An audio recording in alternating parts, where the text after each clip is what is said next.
Do I look scared? Do I look Uncanny Valley?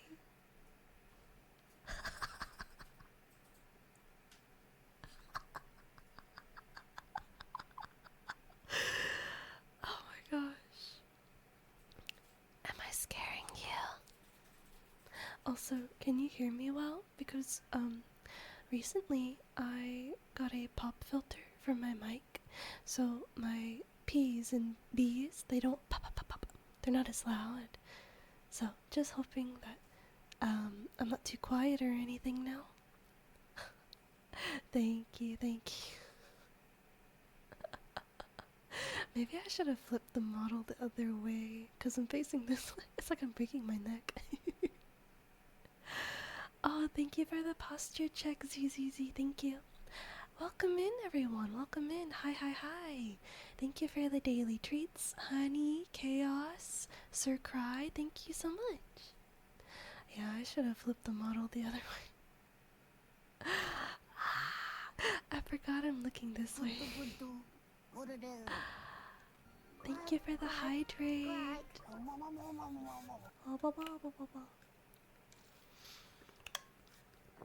It's okay.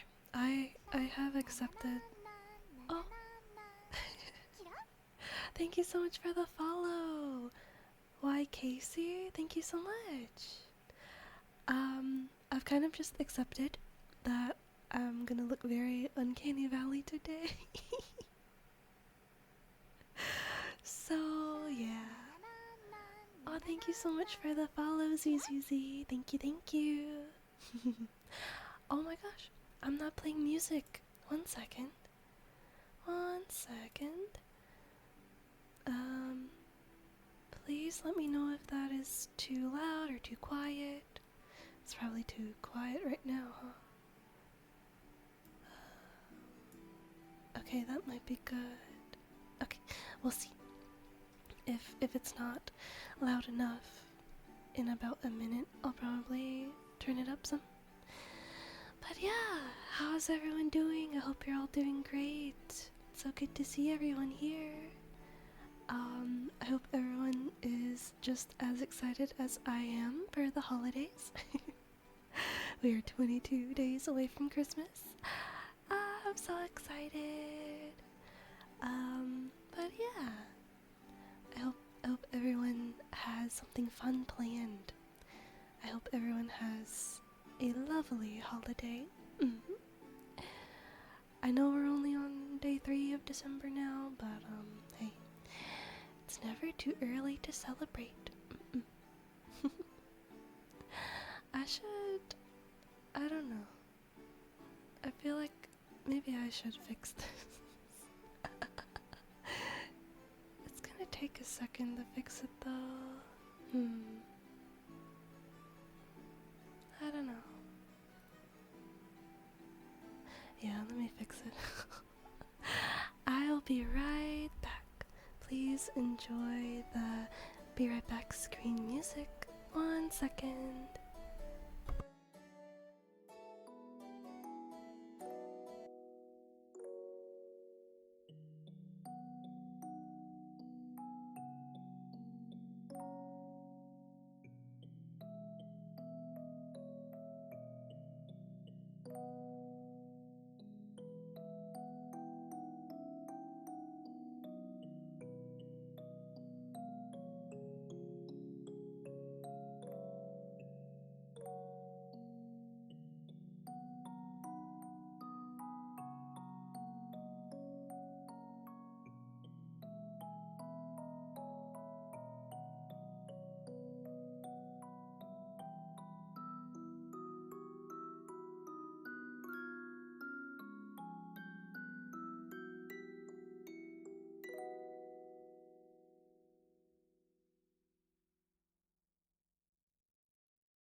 other way. I have turned the other way, and now hopefully it looks a little less weird. But yes, what's a stream without a little bit of scuff, right? Let me go ahead and show everyone the full body, actually. I thought it was super cute, super pretty. Yeah. You can only see. Oh, bless you, honey. You can only see to my knees. Look at my feet. My feet. Oh my gosh. It's okay, honey. But yeah, this model, or this outfit, I mean, it's just so cute. It's just so cute. I love it. Oh, well, it's okay. A little bit of uncanny valley-ness is okay.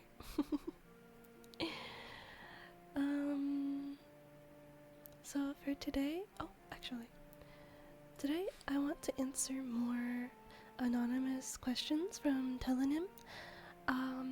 Let me go ahead and post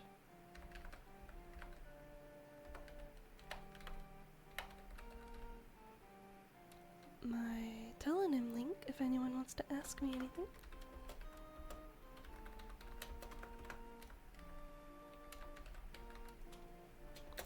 There we go. I'm gonna pin it. So yeah, if anyone has questions for me, please do send them. I'd be more than happy to answer. I think, I don't know, maybe an hour of that. And then I also wanted to read Christmas stories today, if I can get to it. I think that'd be really fun, cozy. But yeah. Oh, you know what? Really quick, let me give credits to the artist of this outfit. I did not forget, I swear. Where is it? This one is by AkerMaker869 on Twitter. It's spelled AkerMaker869. So yeah, if you're interested in something like this for yourself, then that's where you can find the artist. I think it's so cute, and if I can get it to work better, I definitely want to keep using it.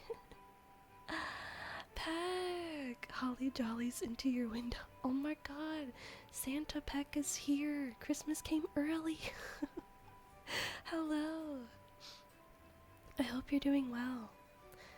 Oh, I know Apple Tree. Hello, hello. I'm not a spoon.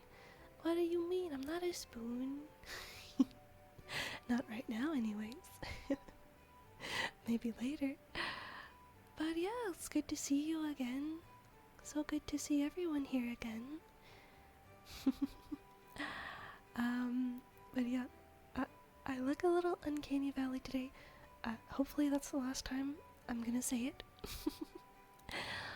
But yeah, I look a little silly, I know. But in the future, if I can get this to work a little bit better, then I'll definitely keep using it. I just figured it's way too cute, way too adorable to not use at least once, even if I can't really get it perfect yet.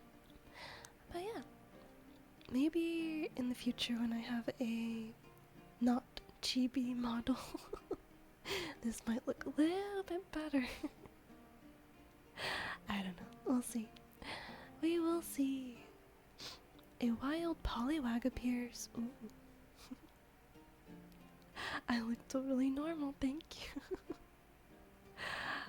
My neck definitely doesn't disconnect from my hat. Not at all, never, no. Don't be self-conscious. Okay, I'll try. I'll try really hard to not look at myself. But yeah, I'm gonna go ahead and start reading and answering some telonym questions. I guess the Christmas music is okay. I can't really hear it though. I think it's fine. I hope. Okay. We can't tell. Good, good. Alright. But, if anyone has any questions they would like to ask anonymously, my telonym link is pinned at the top of chat. So, if at any point during stream you're like, hey, this would be funny or cool or interesting to ask, but I don't want Kuro to know who I am. And it doesn't even have to be a question. It can just be... it can be anything. A statement. A fact. I'd be happy to read it. Alright. Let us begin. Let's begin reading and answering. Okay. First up we have... it's a statement. It just says, you are great. Oh, thank you. That's so sweet of you to say. You are also very great. I spelled great incorrectly. I spelled it Grate, like freaking grated cheese. Oh my god. Oops. You're not great, you're great. There we go.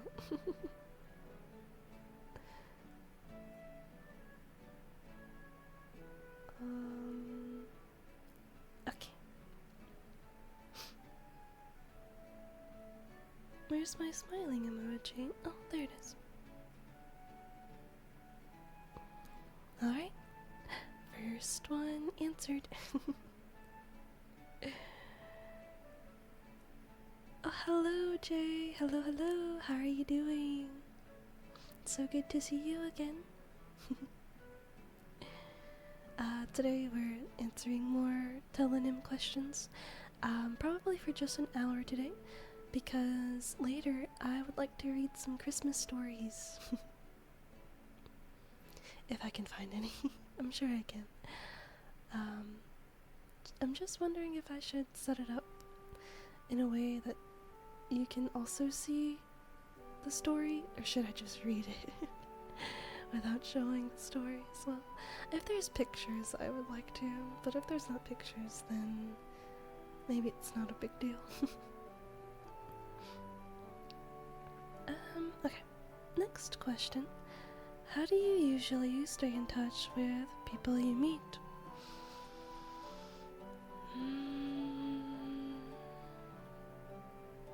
Depends who.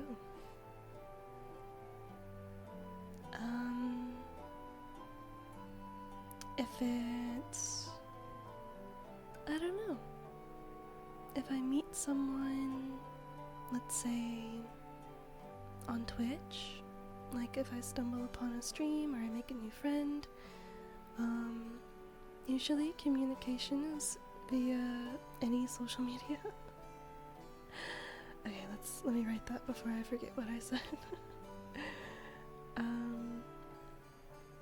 Twitch friends, any social media, so like Blue Sky, if I can spell. Okay, I don't really use Twitter anymore, but that was one. TikTok for sure.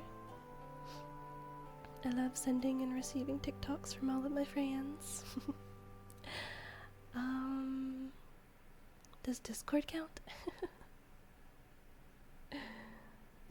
I think that counts. Renato, hello, hello. Oh, hi. Hola, buenas. Hello. How are you doing today? I see you changed your name a bit. Or is this a different account? Hello, good night. Good night. How are you, Hermosa? I'm doing great. I hope you're doing well. I'm answering anonymous questions. Right now, the one I'm answering is, how do you usually stay in touch with people you meet? And so far my answer is, it just depends who. If it's Twitch friends, then any social media like Blue Sky, TikTok, Discord. Trying to think of anything else I use. I think that might be it. I don't know. Oh, hi, Bratty Cthulhu. Hi. Grant you my might. You gotta do dishes. Oh no. Good luck. You got this. You got this. You should play some music. Washing dishes with music. It's pretty helpful. Makes it go by faster.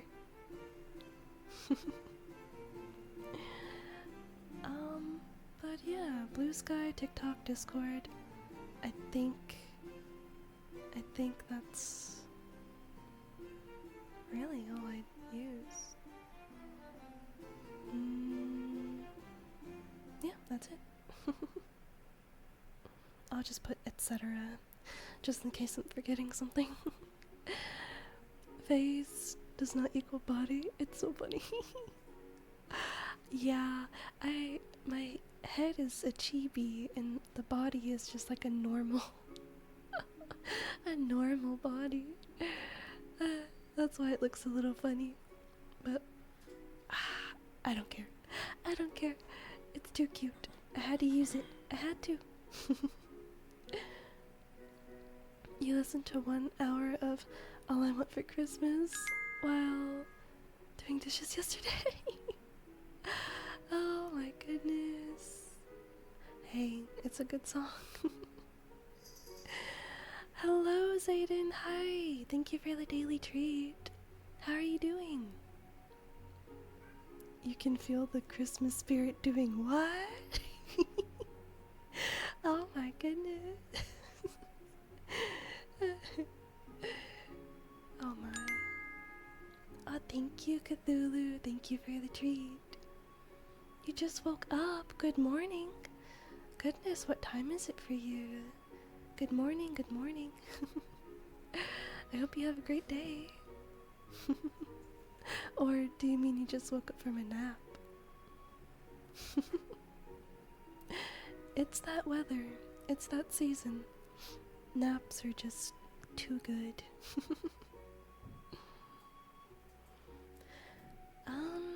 Let's see. If it's a real life friend,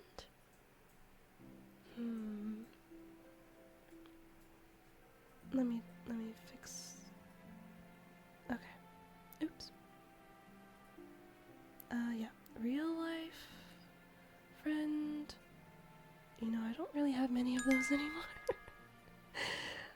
Thank you, Jay, for the treat. Thank you. Yeah, I don't really have many friends right now in real life, as sad as it is to say. But usually it's through just normal text messaging and hanging out in real life, I guess. So I think that's my answer. Texting and just casually hanging out.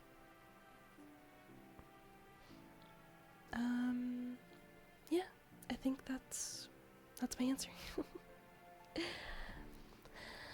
Oh, Kalimba, of course. Is it true cats are afraid of cucumbers? Yes. Sometimes. But not me, not this cat. I'm not afraid. Nothing scares me.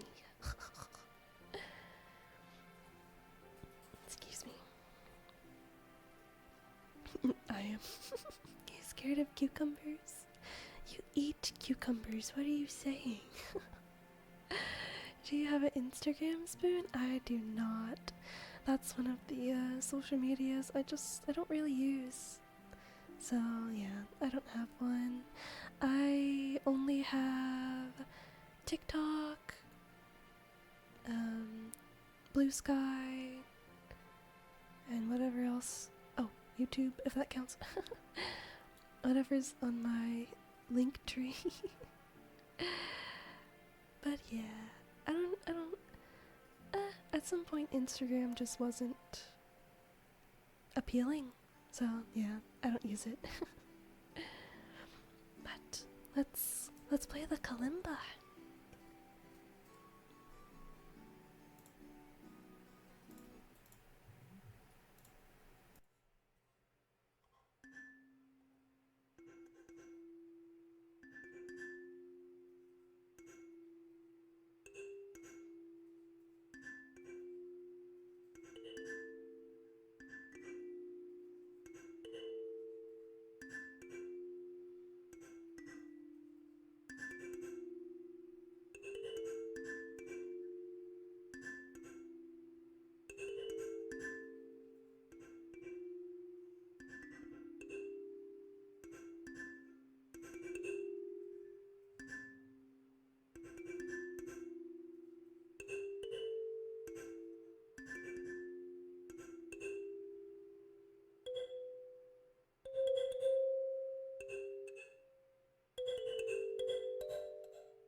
Okay.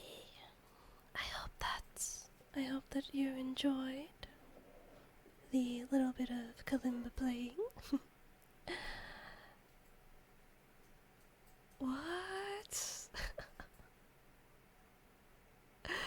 You had AI make a song about a spoon whose head is attached from her body. Oh my goodness. You only have Instagram though, so I'll never hear it. Oh. You should tell me the lyrics, if you don't mind. That sounds silly. Oh goodness. Okay.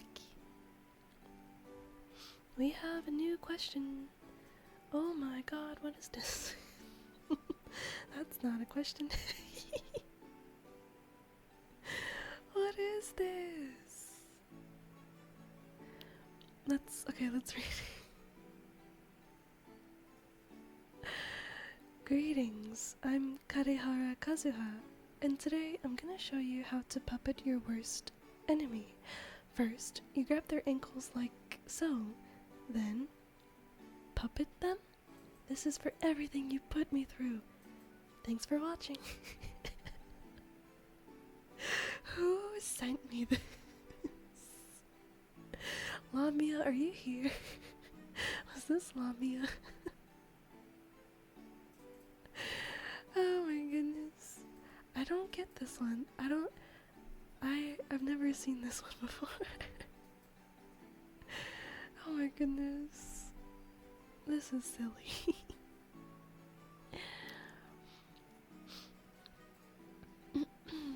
Maybe it has the lyrics. Let me check. Okay. You did the same but a song about the chupacabra going on vacations. What? For some reason Chupacabra is a Latino e-boy? What? What? What? That is interesting.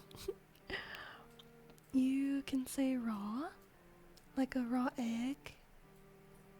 Like, like a raw egg. I don't know.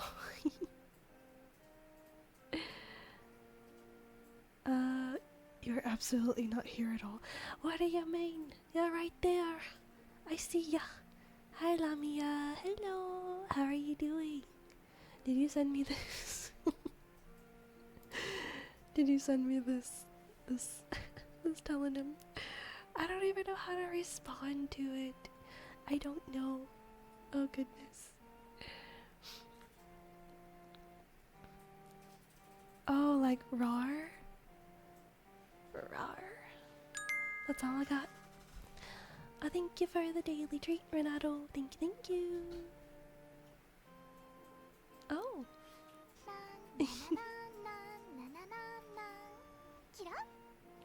T. Joe, thank you so much for the follow. Thank you. Please correct me if I mispronounced your name. But thank you. Please enjoy your stay. But yeah. Oh, here's the verse. Okay. Floating around, she's a wonder, a head detached, heart of thunder, searching for truth in the night. With a spoon, she's ready to fight.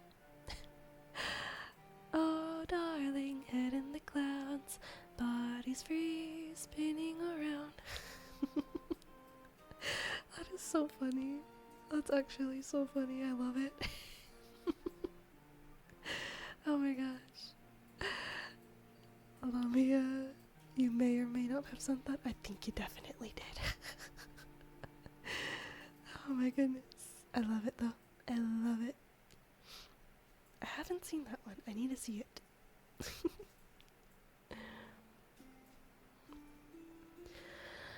I don't know how to respond though. Let me think.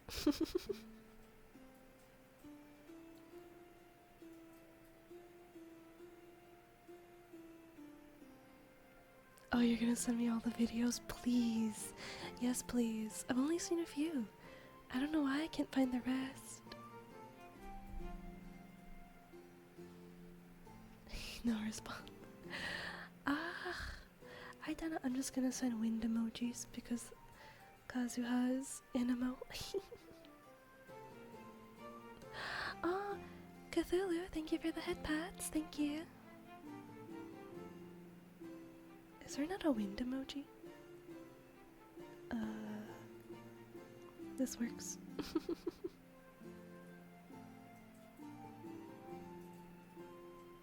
I don't know. Kuro meowing, please. Oh my gosh. That's one thing I don't really do. Unless I'm imitating the cats at the cafe. I imitate their funny meows. Meow. We took one of our cats to the vet today. It was Rengar. It was just a checkup, but on the car ride there, he was just not having it. He was like meow a lot. Poor baby Rengar. But he's okay, he's fine. It was just a little, not what he's used to. Oh, thank you, Brady Cthulhu. Okay. Next question. What are you really not in the mood for at the moment? I'm not sure. I'm not in the mood for... What am I usually in the mood for? I don't know.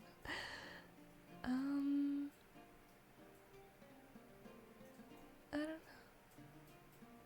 Any of the two is good. You don't have to call me by my full government name. Well, I don't know. I don't know. I think it's because I like the combination so much. Just imagining Cthulhu being bratty. I don't know. To me, it feels like you can't have one without the other. It's too good. But if you prefer, then I'll just call you Cthulhu. But yeah, I like your name a lot. It's really funny to me. Well, not necessarily funny. I just like it. It's a vibe. But yeah, what am I even? I guess I'm always in the mood for coffee. Even right now. So I can't really say that I'm not in the mood for it. Um, since it's cold, I guess ice cream. I'm not really in the mood for ice cream or. Oh, actually, you know what? Okay, this is my answer. Normally, I really like iced coffee, but now. Oops. But now that it's really cold, I actually really prefer hot coffee. Yeah, that was a discovery I made recently. That I really do like hot coffee. Probably just when it's cold. I'm sure when it gets warm again, I absolutely will go back to my iced coffee. Oh, you sent me a whole playlist. Oh my gosh, thank you, Lamia. Thank you. I have to watch it after stream today. You need some ice cream? You got stung by a bee on the lip earlier today. Oh my gosh. I'm so sorry. Oh no. Are you like the dog meme? When they get stung by a bee, their faces just get so plump and I don't know. I think it's cute when, but also I don't know. I hate getting stung by bees, wasps, anything. I hate it. So I am so sorry.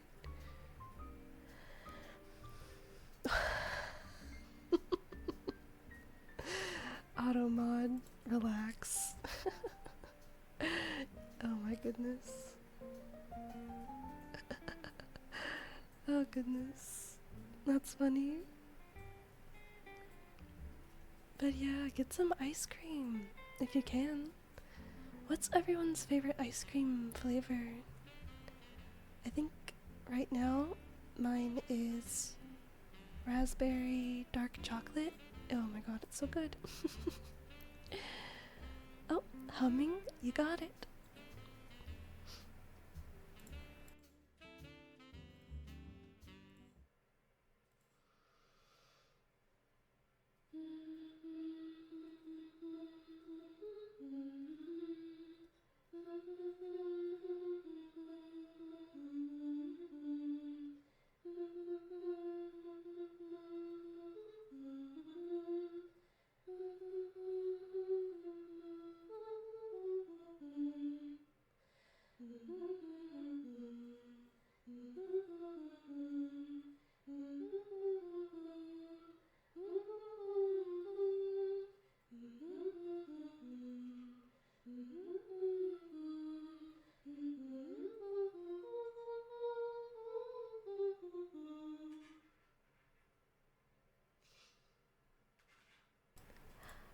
Thank you for the kitty cow pillow.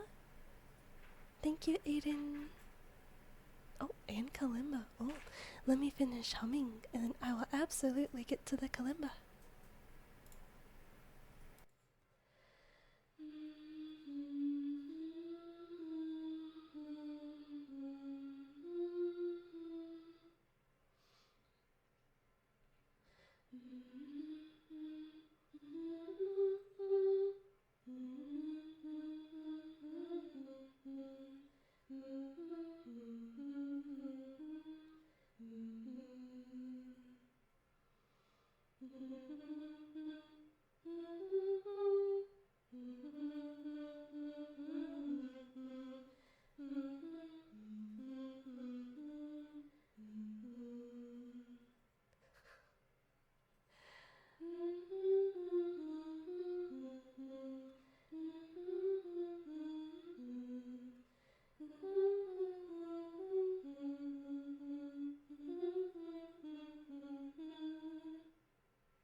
So this is awkward.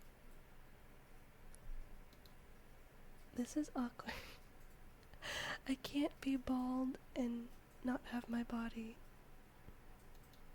Oh no, this is awkward. Okay, well, I'm just gonna have to look funny for a while.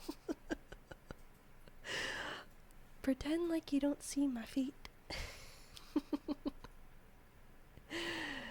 Oh my gosh.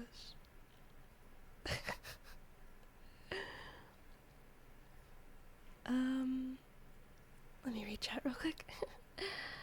Chocolate with marshmallows or brownie. Ooh, that sounds good. Chocolate, cookie dough, birthday cake. Those all sound really good. There was this jelly donut ice cream that was limited time. It was so good. That sounds good. Whoa, I've never heard of that. You also like the SpongeBob popsicles? Oh my gosh. What do those taste like? I've never had one before.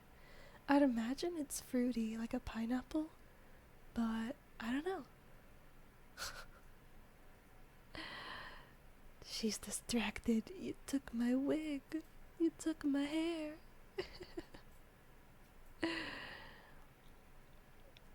Know any Cumbia or salsa songs? No. Not that I can think of right now. I don't think I do. Sorry. Not off the top of my head, at least. Bald forearms and like sticking out of their torso. Looks perfect to me. Yeah, it's a little. We look a little silly today. Oops. Sonic 1 was funny looking? Oh.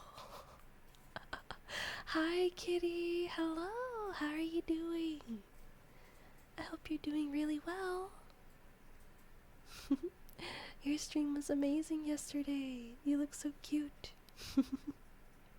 Well, kitty always looks cute, even if she won't admit it. You're okay on your way from work? Oh, be safe. I'm glad to know you're doing good. You're not. Yes, you are. I think so. And so does everyone else. It's cotton candy and fruit punch. It's like super yummy. Ooh, I like cotton candy ice cream. So I'd probably like that. I should try it one day if I ever get the chance.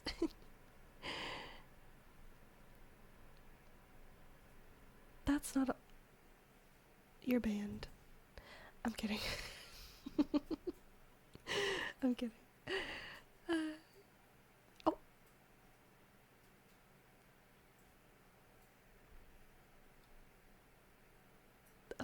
How do I turn off it? Oh yeah.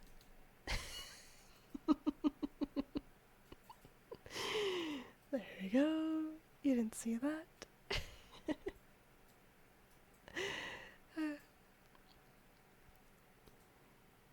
Band imagine.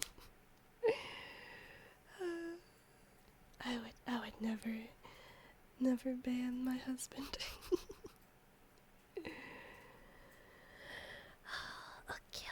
Okay. Where was I? Oh, right. I still need to play the kalimba. Oh my goodness. Okay. Let's do it. That'd be a first. Oops. Let's play the kalimba.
enjoyable. I realize that I usually don't play the higher notes for some reason. I usually stick to the lower notes. So I tried playing the higher notes a bit more, and it sounded pretty good to me. I don't know how everyone else feels about it, but that was nice. I like that. I should learn a Christmas song or two on the Kalimba. Thank you, it was great. Oh, you're very welcome. I'm glad you liked it. Oh my gosh. I love that emote. Pedro, Pedro, Pedro, Pedro, Pedro.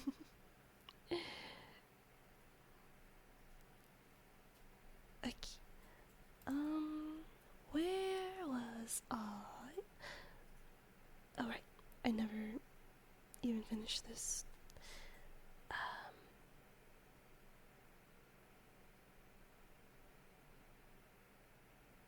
Okay, yeah. I pretty much answered that one. So, next question is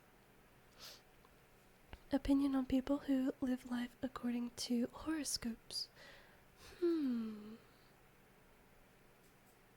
I think people should do whatever makes them happy.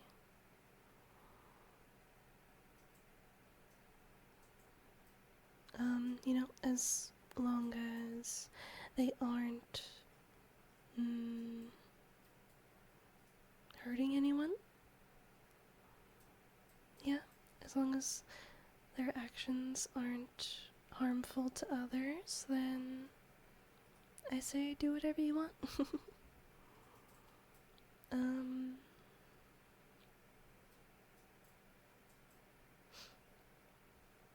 I will say though,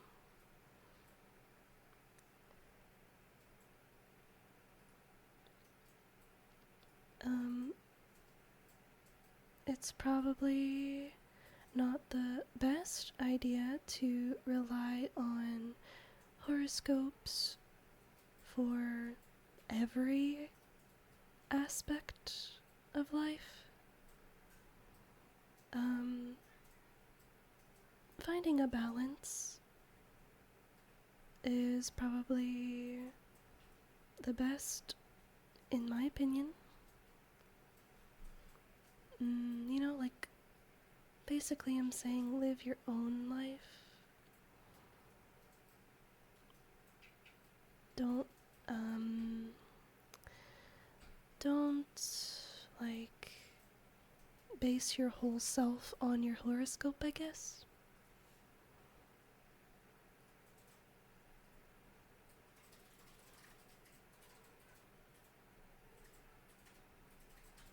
Yeah, I think that's my answer. Girl, once again makes me super EP. Time to zonk out. Good night. Good night, Peck. Thank you so much for coming by. Sleep well. Have a great day tomorrow. Uh-oh, I never continued the Christmas music. There we go. If it's even audible. I don't know, it's probably super quiet. Dearie, one of the kittens is meowing. I think tomorrow is the day we can let them be with their brother again. But yeah, that's my answer to this question. I think people should do whatever makes them happy, as long as they aren't hurting anyone. I will say though, it's probably not the best idea to rely on horoscopes for every single aspect of life. Finding a balance is probably the best option, in my opinion.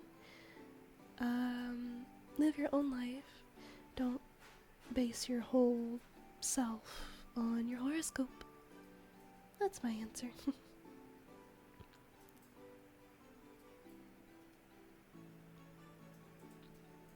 But yeah.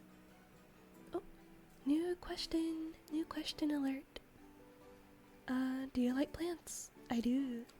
Have any indoor or outdoor plants you like to take care of? We have a few indoor plants. Well, okay. Do I like plants? Yes, in moderation. Cal's sister, she has a lot of plants, and it seems a little stressful. I wouldn't want to have that many plants. But having a few is definitely fun. I do like it. Oh gosh, I don't even know the names of our plants anymore. I just know their nicknames at this point. Like, let's say, we have a few,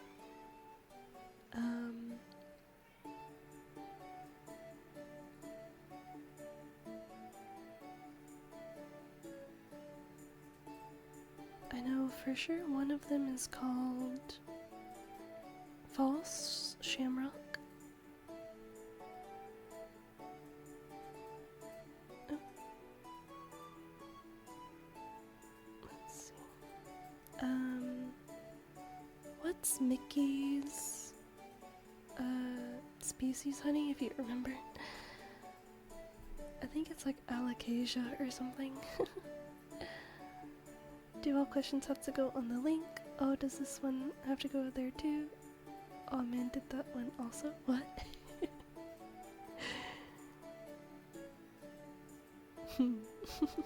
Are you sending me questions? The false shamrock looks so pretty, doesn't it? Oh, I love it. It's my favorite plant. It's so weird. Oh my gosh.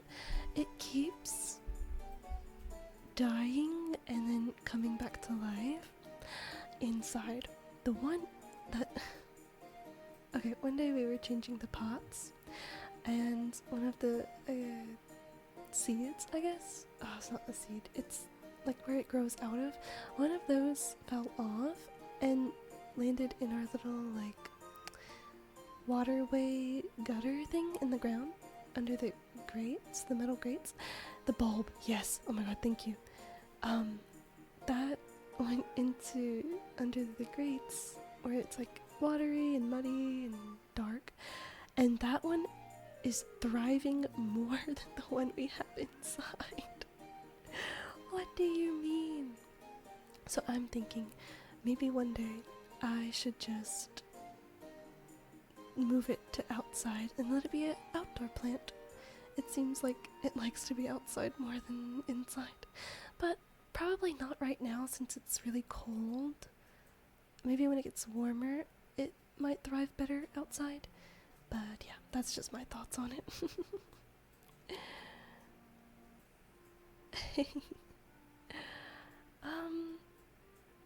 Let me Google it actually. I don't want to get the names wrong. Oh wait, actually, I have an app on my phone, but I don't know if it saved the identities of our plants.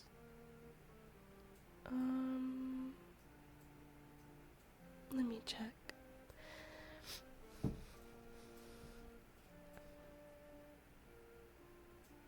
No, I don't want the membership. Oh, it didn't save them. Let's see. Maybe I saved them. Well, I have them posted in the Discord, I think. Let me go check. You wanted to ask a question? Go ahead. You can either ask it through the Telling Him link, which will make it anonymous, or you can ask here, where you're not anonymous.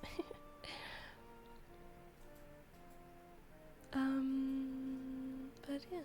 Oh, you love plants, but taking care of them? Yeah. It's a little much sometimes. Oh, thank you for the flowers, Jay. Thank you. Do you know your MBTI type of personality? Yes, I am INFJ. I need to retake it. Because at first I was INFP, and now I'm INFJ, but I don't know if it's accurate. I guess my personality changes sometimes. I think that stands for intuitive, feeling, judging. Wait, oh, N? I forgot what N is. Is that nurturing? I don't know. I forgot. That checks out. Yeah, I agree. Can I ask yours, if you know?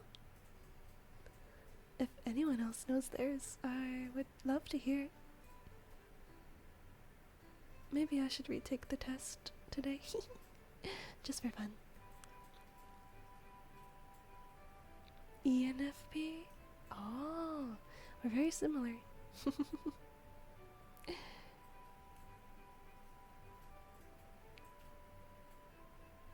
I forgot. Does the I and E, does that stand for like, is I intuitive or is that introverted? And is E extroverted? Or is E something else? Oh gosh, I'm bad. I'm horrible. I forgot. Oh, you're not familiar? That's okay. I don't think a lot of people are. It's just like a little personality test quiz thing that you can do. You answer a bunch of questions and it basically just sums it up who you are. At least your personality. Just certain little aspects of your personality. Definitely not who you are, like, entirely, but it's a fun little thing to do.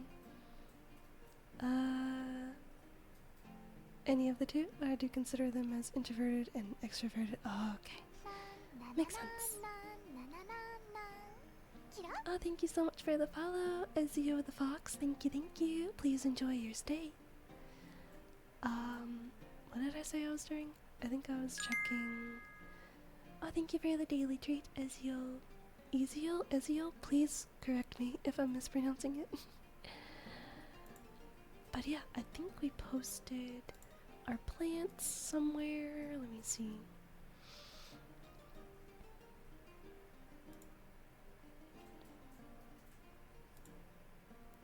Is it in general discussions? Yes, it is. Okay. Oh.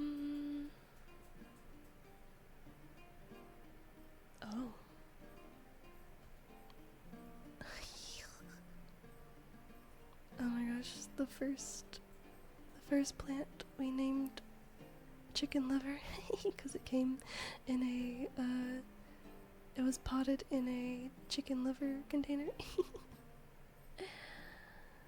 Oh goodness. Okay.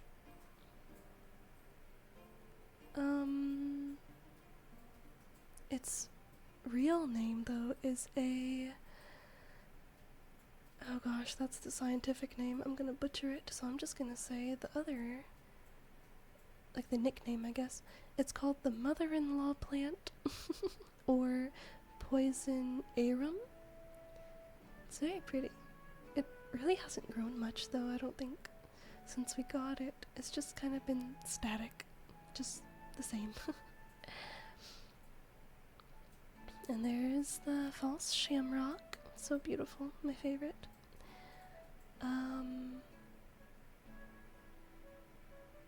Oh, here's Mickey.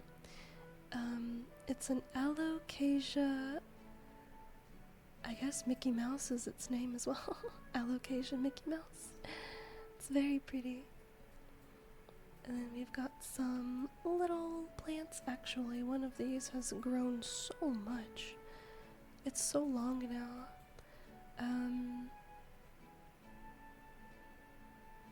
Oh, what is that called? A succulent? It's called lawyer's tongue. Well, that's the nickname. The purple one is an inch plant. It's a species of spiderworts.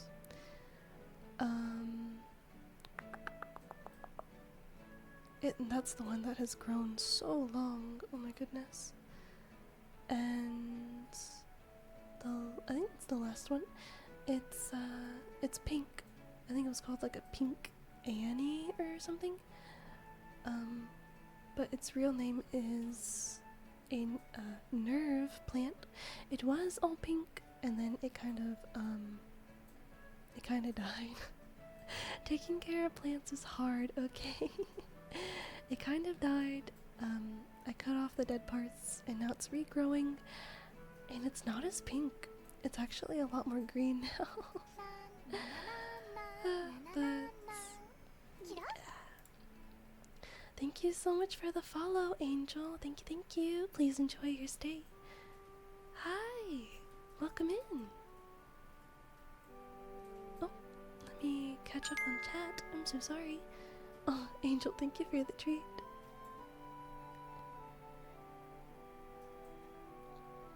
I think Ezio from Assassin's Creed, if that helps. Oh gosh. I've only ever watched people play. I'm not too sure if I know how to pronounce that name still. Oh, thank you for the head pads, Angel. Thank you.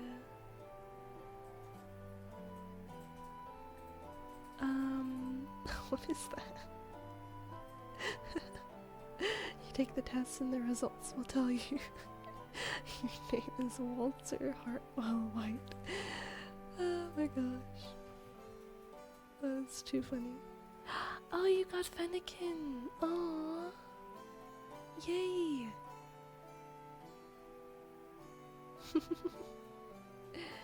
Ezio? Oh, thank you. Ezio. Thank you. Gotcha. I hope. Oh, I'm really bad at remembering names and how to pronounce them, but I'm gonna hope really hard that I remember. Ezio. Okay, I got it. Okay. I need to finish answering this question. I have to write it down to answer. Uh-oh. It reset. It reset my question. It deleted my progress that I had written down. Okay. Yes. Okay. For anyone who missed the question. Excuse me. The question is, do you like plants? Do you have any indoor, outdoor plants you like to take care of? My answer is yes. I like plants in moderation.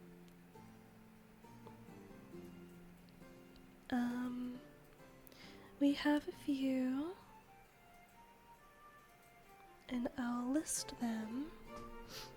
First is our poison arum, and then is our false shamrock, and then alocasia, Mickey Mouse. Oops, I can't spell. And then our little plants. This one's called Lawyer's Tongue. And then inch plant. And lastly, nerve plant.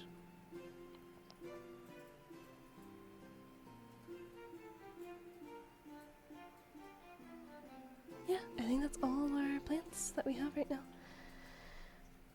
Yeah. Let me post that. So we're done. We're done with that question. Oh my gosh, Lime! Hi, Lime! Hello. How are you doing? Ezio Montro, 4th great grandson of the legendary Ezio Auditore. Oh, yeah. Plants fan. Both don't smell plants. Doing alright. That's good to hear. I'm also doing good. Thank you for asking. Um, but yeah, today, we're just reading some more, well, answering some more Telenym anonymous questions. Oh my gosh, it's already been an hour? What? What do you mean? Okay, I'll answer a few more questions, and then I really want to read some Christmas stories if I can find any. Oh my gosh, my Fennekin has Will-O-Wisp, just like your first one. Oh, yay, that's so sweet. Oh, I love that.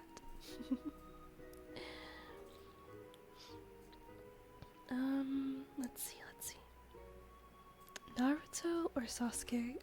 Ah, I've never even watched Naruto. um, I pick Sakura.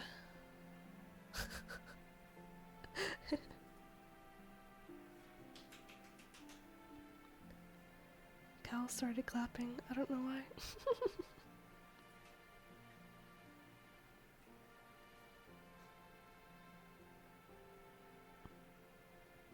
But yeah, that's my answer. Okay, next question. Do you play the Pokemon card game on mobile? Yes, I do. I do. I guess I should go ahead and link my friend code. I always love accepting new friends, so let me go copy that real quick before I answer. Well, before I fully answer. Submit my answer. But yeah, friends, heck yeah. It's so fun. I like to see what level other people are at. Right now, I'm level 15. I started playing a week ago, 2 weeks ago, something like that. Where is my friend code? Oh, found it. Copy. Okay. Pokemon Go. I do play that too, but this one is the trading card game, Pocket. Yeah, Pokemon trading card game, Pocket, yes. I think that's the full name.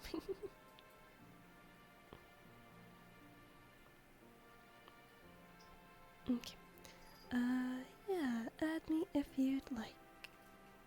Uh-oh. Paste. There we go.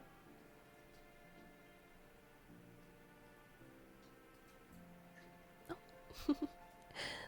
Ezio, thank you for the head pats.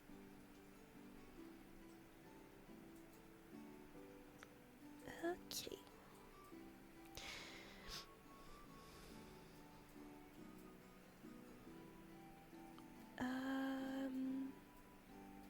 Okay, next question. Do you give catnip to your cat? Yes, we do. And they all react a bit differently.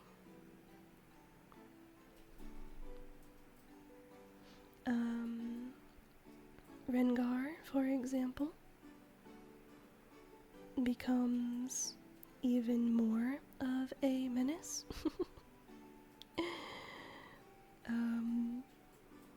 He thinks everything is fair game to go crazy on, for lack of better words.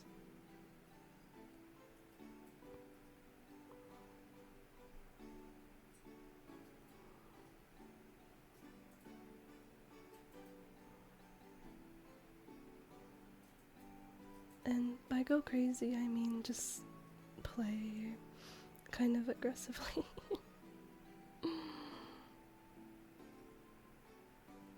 And he really likes to roll around in the catnip.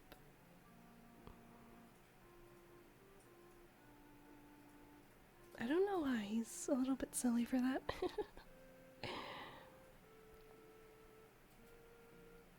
Um, Everyone else is more chill though.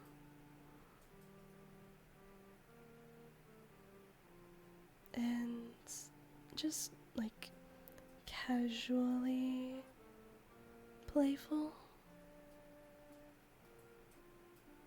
Yeah, no one goes super crazy. Not as much as Rengar.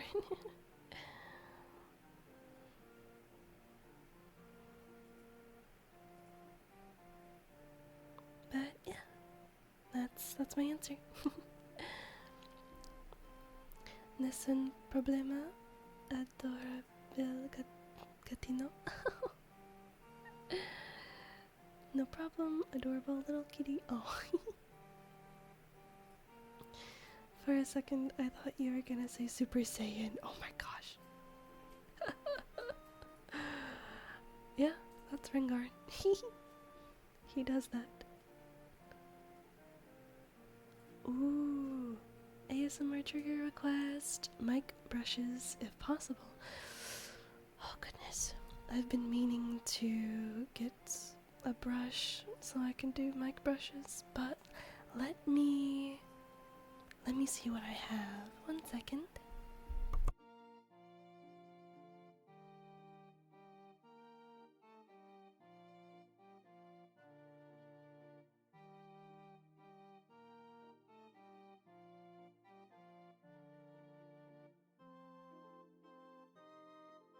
Okay, I have a plushie. I don't know how well this is gonna work, but I will attempt. Everyone else, casual catnip consumer. Rengar, ranked competitive catnip consumer. Literally, he goes so feral for it. He does not know how to just calm down. Plushy brushes, yeah! Doing it right now, so I hope it sounds fine. Let me know if it's too loud, please.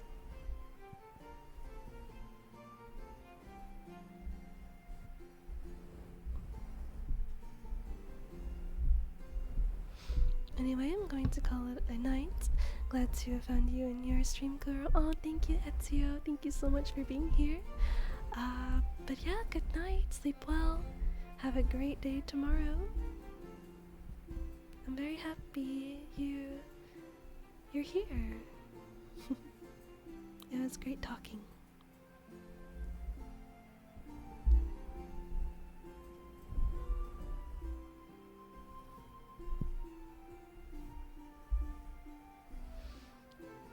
I need to stop procrastinating getting the makeup brushes. Tad quiet? Okay, thank you.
making myself sleepy.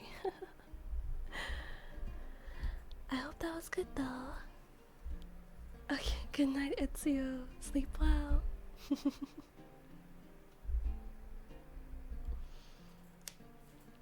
Oh, you got the... Is that pronounced silly cobra? That's cute. Okay. You're very welcome. But yeah, I will try my best to get my makeup brushes as soon as possible. I just keep forgetting. Alright, let's answer a few more. Let's see. Can you let Kitty purr into the mic? Everyone's asleep right now. If anyone was awake. But seems like everyone is just already eaten. I'm sorry. Unfortunately, all the kitty babies are asleep. Maybe next time. Excuse me. Have you... Oh, next question. Have you ever cried because of love? I mean, who hasn't?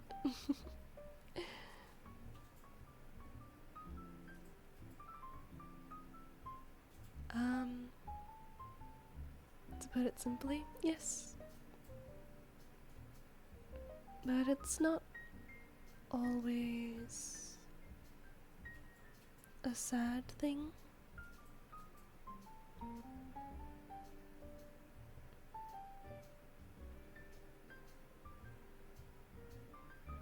Sometimes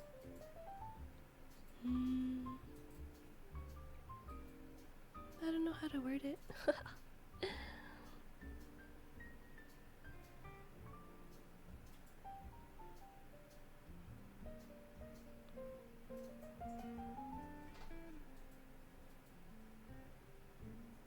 I'll just keep it simple.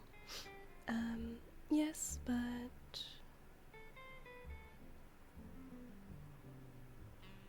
it's not always because of something sad or bad. That's the simplest way I can put it.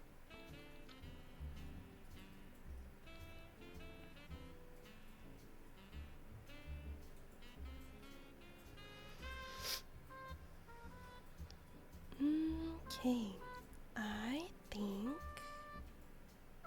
let's look for some Christmas stories to read. I am fully caught up with the recent telling him questions.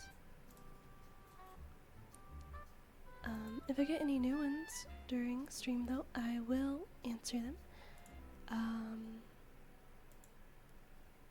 Make sure okay. Just making sure that I can see my phone in case I get notified. But yeah, let's look for a Christmas story.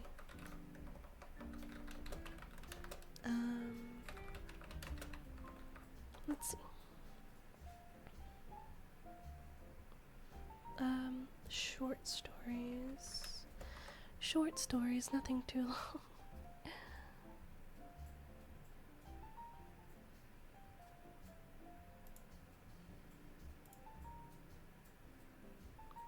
Okay, let's see.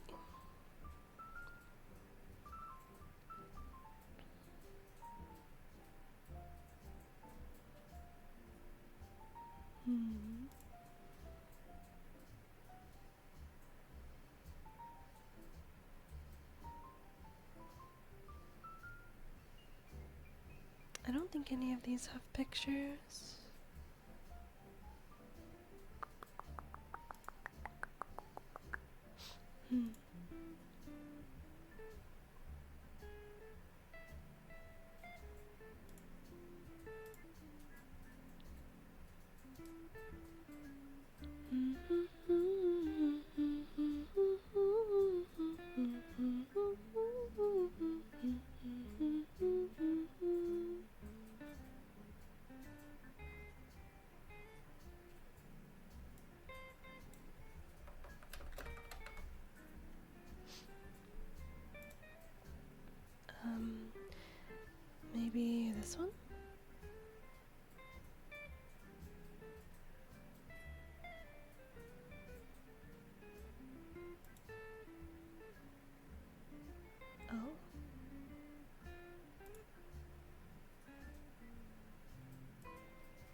this one's not too long.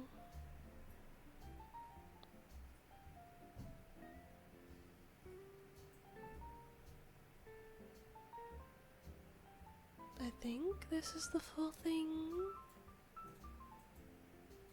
Okay. So we are going to read, let me, wait. Okay, there we go. So I can, oh, bless you, honey. I need to make this, okay, so I can see it. Okay.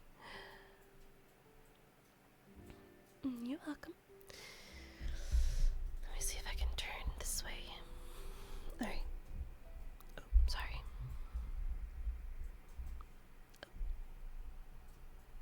Oh no.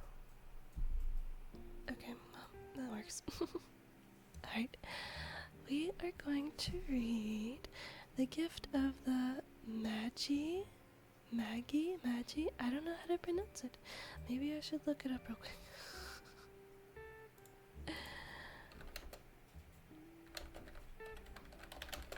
Is it Magi? Magi? Magi? Wait. One second. I need to mute desktop audio.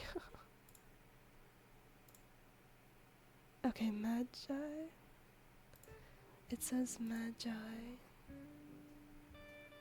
Okay. So that's how I'm gonna say it. Alright. We are going to read The Gift of the Magi by O. Henry. I'll probably only read a few stories, like 2 or 3. Maybe next stream I'll read more, if that's something people would be interested in. Okay. Let's begin. Maybe I should make a new pinned message though.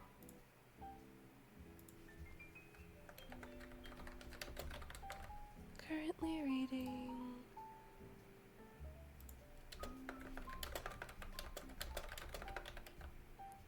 The Gift of the Magi by O.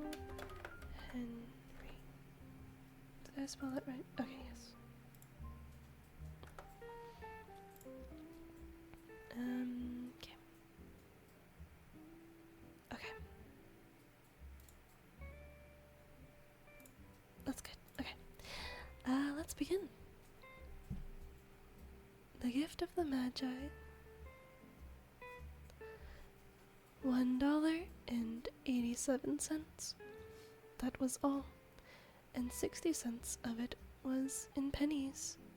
Pennies saved 1 and 2 at a time by bulldozing the grocer and the vegetable man and the butcher until one's cheeks burned with the silent imputation of parsimony that such close dealing implied. 3 times Della counted it. $1.87, and the next day would be Christmas.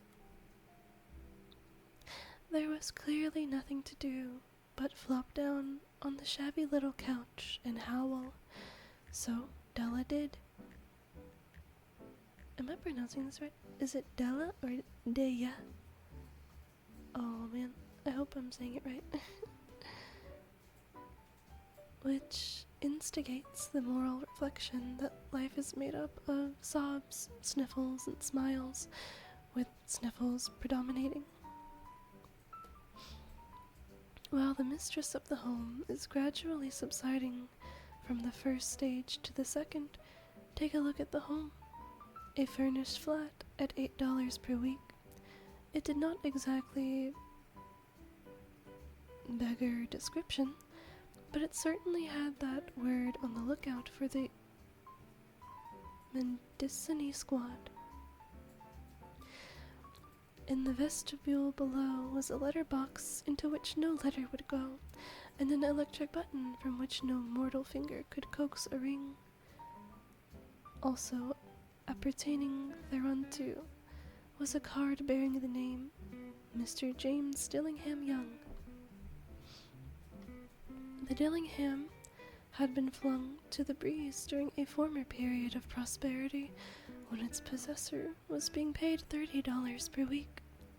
Now, when the income was shrunk to $20, though, they were thinking seriously of contracting to a modest and unassuming D. But whenever Mr. James Dillingham Young came home and reached his flat above, he was called Jim, and greatly hugged by Miss James Dillingham Young, already introduced to you as Della, which is all very good.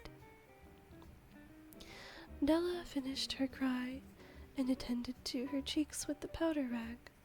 She stood by the window and looked out dully at a gray cat walking a gray fence in a gray backyard. Tomorrow would be Christmas Day, and she only had $1.87 with which to buy Jim a present. She had been saving every penny she could for months, with this result. $20 a week doesn't go far. Expenses had been greater than she had calculated. They always are. Only $1.87 to buy a present for Jim. Her Jim. Many a happy hour she had spent planning for something nice for him, something fine and rare and sterling, something just a little bit near to being worthy of the honor of being owned by Jim. There was a pier glass between the windows of the room.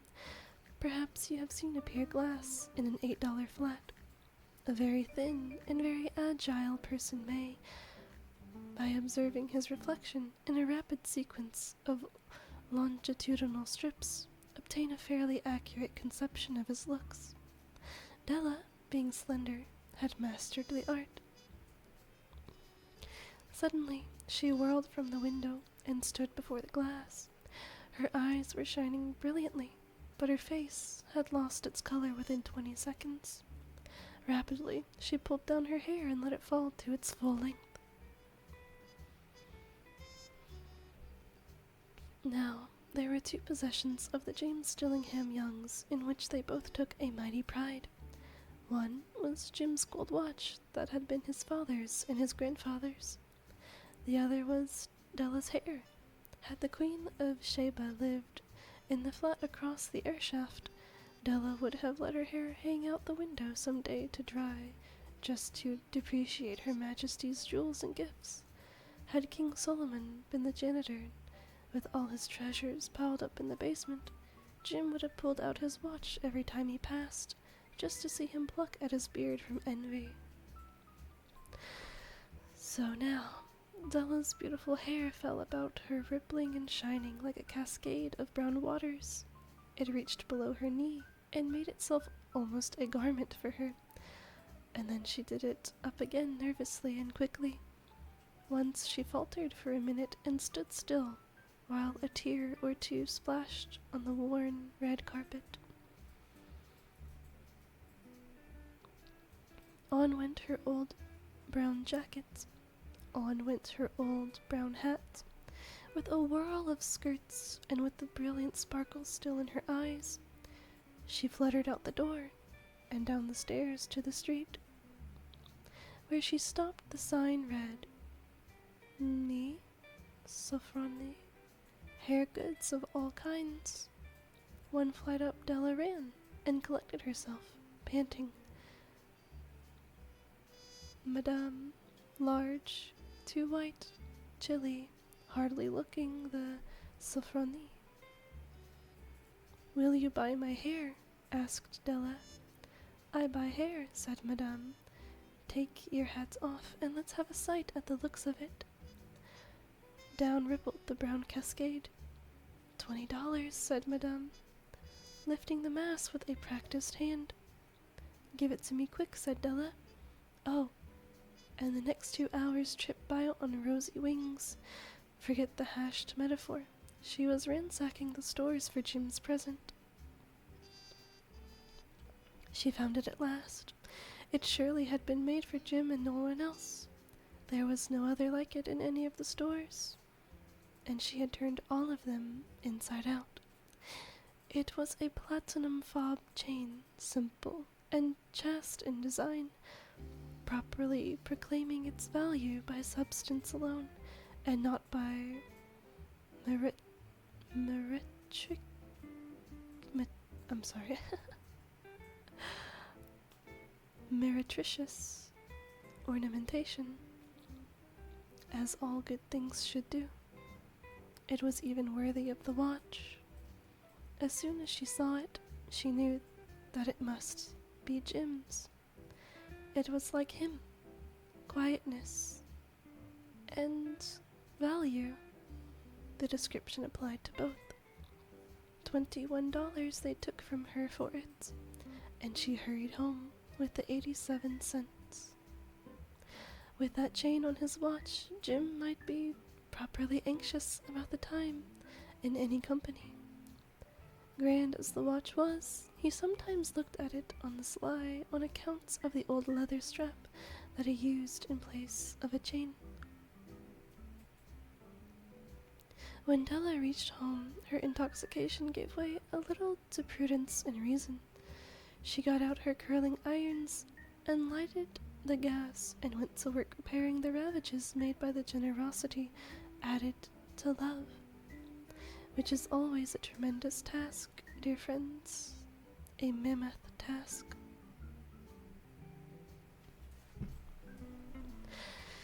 Within 40 minutes, her head was covered with tiny, close-lying curls that made her look wonderfully like a truant schoolboy. She looked at her reflection in the mirror long, carefully, and critically. If Jim doesn't kill me, she said to herself, before he takes a second look at me, he'll say I look like a Coney Island chorus girl. But what could I do? Oh, what could I do with $1.87? At 7 o'clock, the coffee was made and the frying pan was on the back of the stove, hot and ready to cook the chops. Jim was never late. Della doubled the fob chain in her hand and sat on the corner of the table near the door that he always entered. Then she heard his step on the stair, away down on the first flight, and she turned white for just a moment. She had a habit of saying a little silent prayer about the simplest everyday things, and now she whispered, "Please, God, make him think I am still pretty." Hello, Nuggy. Hello, hello. How are you doing? We are reading a Christmas story.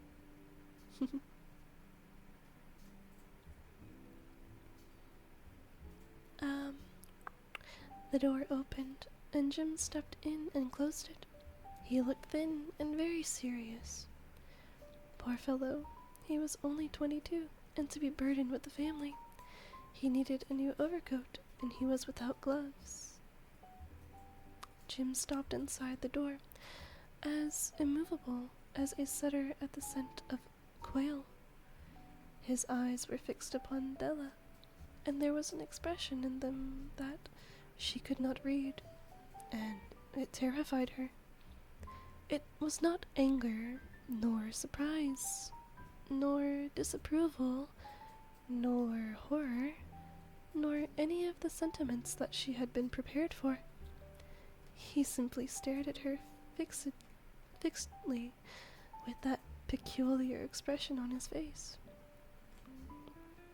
Della wriggled off the table and went for him. "Jim, darling," she cried, "don't look at me that way. I had my hair cut off and sold because I couldn't have lived through Christmas without giving you a present. It'll grow out again. You won't mind, will you? I just had to do it. My hair grows awfully fast. Say, Merry Christmas, Jim, and let's be happy. You don't know what a beautiful, nice gift I've got for you." "You've cut off your hair?" asked Jim, laboriously, as if he had not arrived at that patent fact yet even after the hardest mental labor. Cut it off and sold it, said Della. Don't you like me just as well anyhow? I'm me without my hair, ain't I? Jim looked about the room curiously. You say your hair is gone, he said, with an air almost of idiocy. You needn't look for it, said Della. It's sold, I tell you. Sold and gone, too. It's Christmas Eve, boy. Be good to me, for it went for you. Maybe the hairs of my head were numbered. She went on with sudden serious sweetness. But nobody could ever count my love for you. Shall I put the chops on, Jim? Out of his trance, Jim seemed quickly to wake. He enfolded his Della. For 10 seconds, let us regard with discreet scrutiny some inconsequential object in the other direction. $8 a week or $1 million a year. What is the difference? A mathematician or a wit would give you the wrong answer. The Magi brought valuable gifts, but that was not among them. This dark assertion will be illuminated later on. Hi, Yagami. Hello, hello. How are you doing?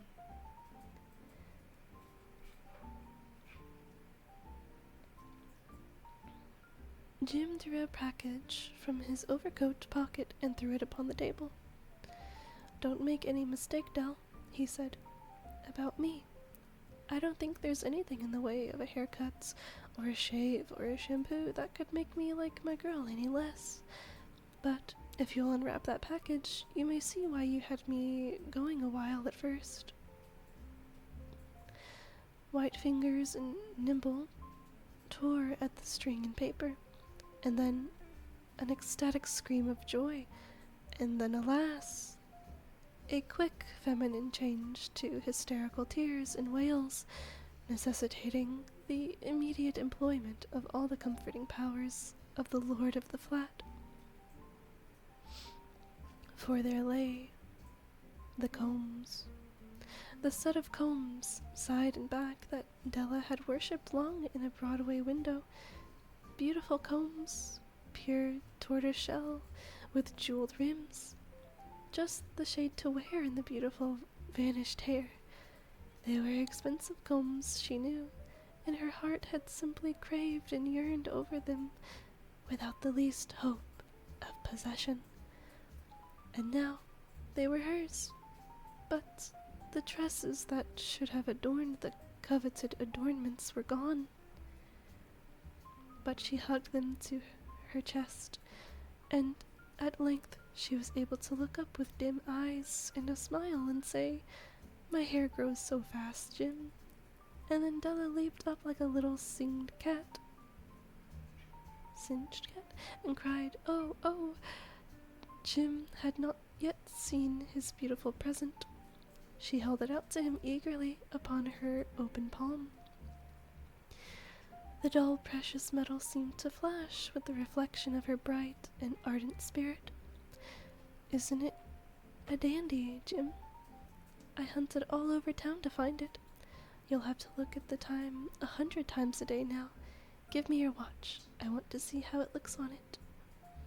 Instead of obeying, Jim tumbled down on the couch and put his hands under the back of his head and smiled. "Dell," he said, "let's put our Christmas presents away and keep 'em a while. They're too nice to use just as a present. I sold the watch to get the money to buy your combs.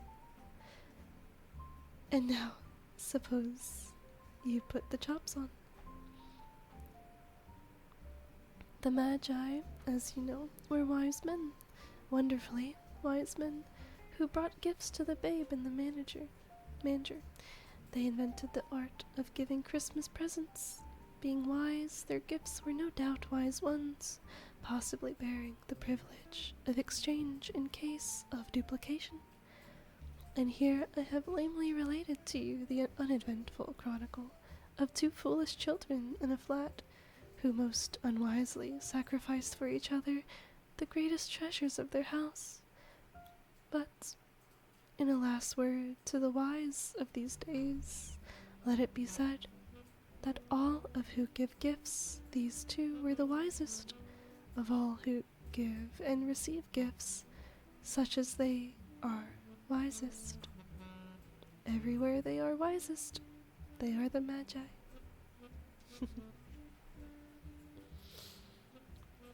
That was a cute little story. I teared up. I won't lie, I teared up because of how sweet it was. They both sacrificed things that were valuable to them so that they could give each other a Christmas gift. That was so sweet. It was so sweet. I'm glad to hear you're doing well, Yagami. I'm also doing good, thank you. I think let's read one more story, and then we're gonna read.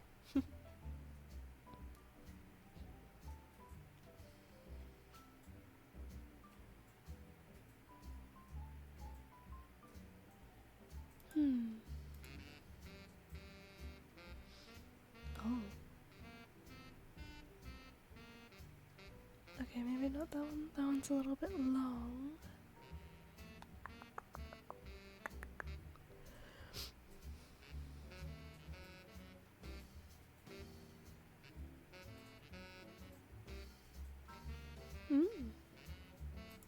This one might be good.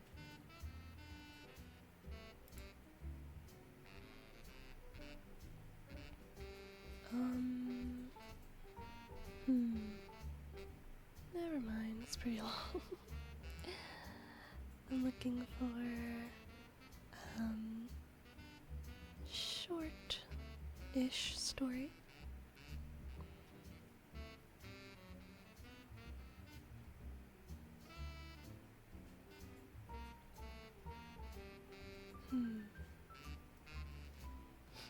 I think next time I'll have some stories pre-planned. Speaking of Christmas stories, I need to finish working on my Christmas visual novel. Goodness, Christmas is gonna be here really fast.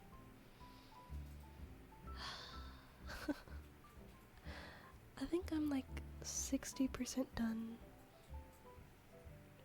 Maybe 70. I really need to... I need to finish it.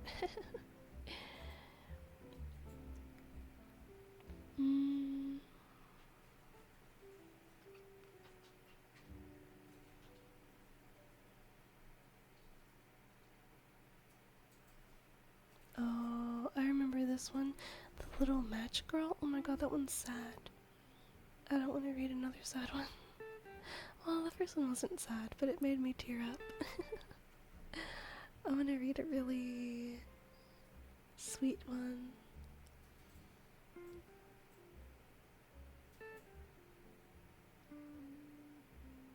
Oh, this might be sweet. Sounds adorable.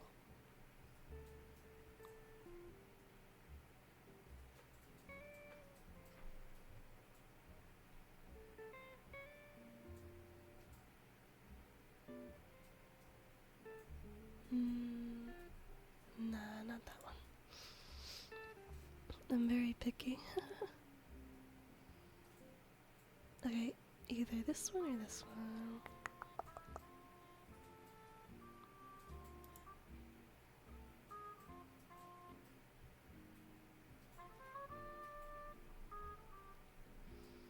Jeez, these are so long.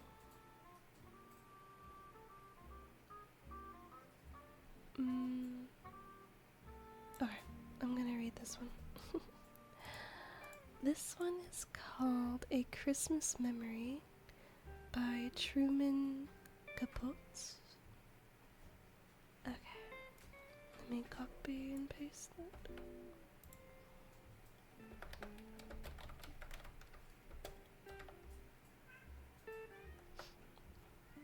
Okay, gonna pin that.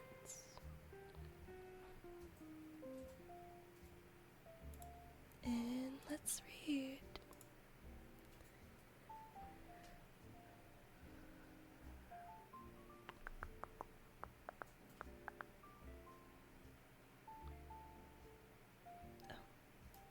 Oops. Can I make this? Okay, good. I had to make the text a little bigger. Okay. There we go. Let's read. A Christmas Memory by Truman Capote. Capote? I suck at pronouncing names, I'm sorry. Alright, let's begin. Imagine a morning in late November, a coming of winter morning more than 20 years ago. Consider the kitchen of a spreading old house in a country town. A great black stove is its main feature, but there is also a big round table and a fireplace with 2 rocking chairs placed in front of it. Just today, the fireplace commenced its seasonal roar. A woman with shorn white hair is standing at the kitchen window. She is wearing tennis shoes and a shapeless gray sweater over a summery calico dress. She is small and sprightly, like a bantam hen, but due to a long, youthful illness, her shoulders are pitifully hunched. Her face is remarkable, not unlike Lincoln's, craggy like that, and tinted by the sun and wind, but it is delicate too, finely boned, and her eyes are sherry-colored and timid.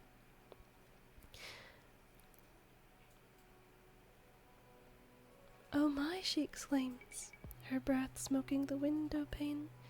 "It's fruitcake weather." The person to whom she is speaking is myself. I am 7. She is 60-something. We are cousins, very distant ones, and we have lived together, well, as long as I can remember. Other people inhabit the house, relatives, and though they have power over us and frequently make us cry, we are not, on the whole, too much aware of them. We are each other's best friend. She calls me Buddy, in memory of a boy who was formerly her best friend. The other Buddy died in the 1880s when she was still a child. She is still a child. I knew it before I got out of bed, she says, turning away from the window with a purposeful excitement in her eyes. The courthouse bell sounded so cold and clear, and there were no birds singing.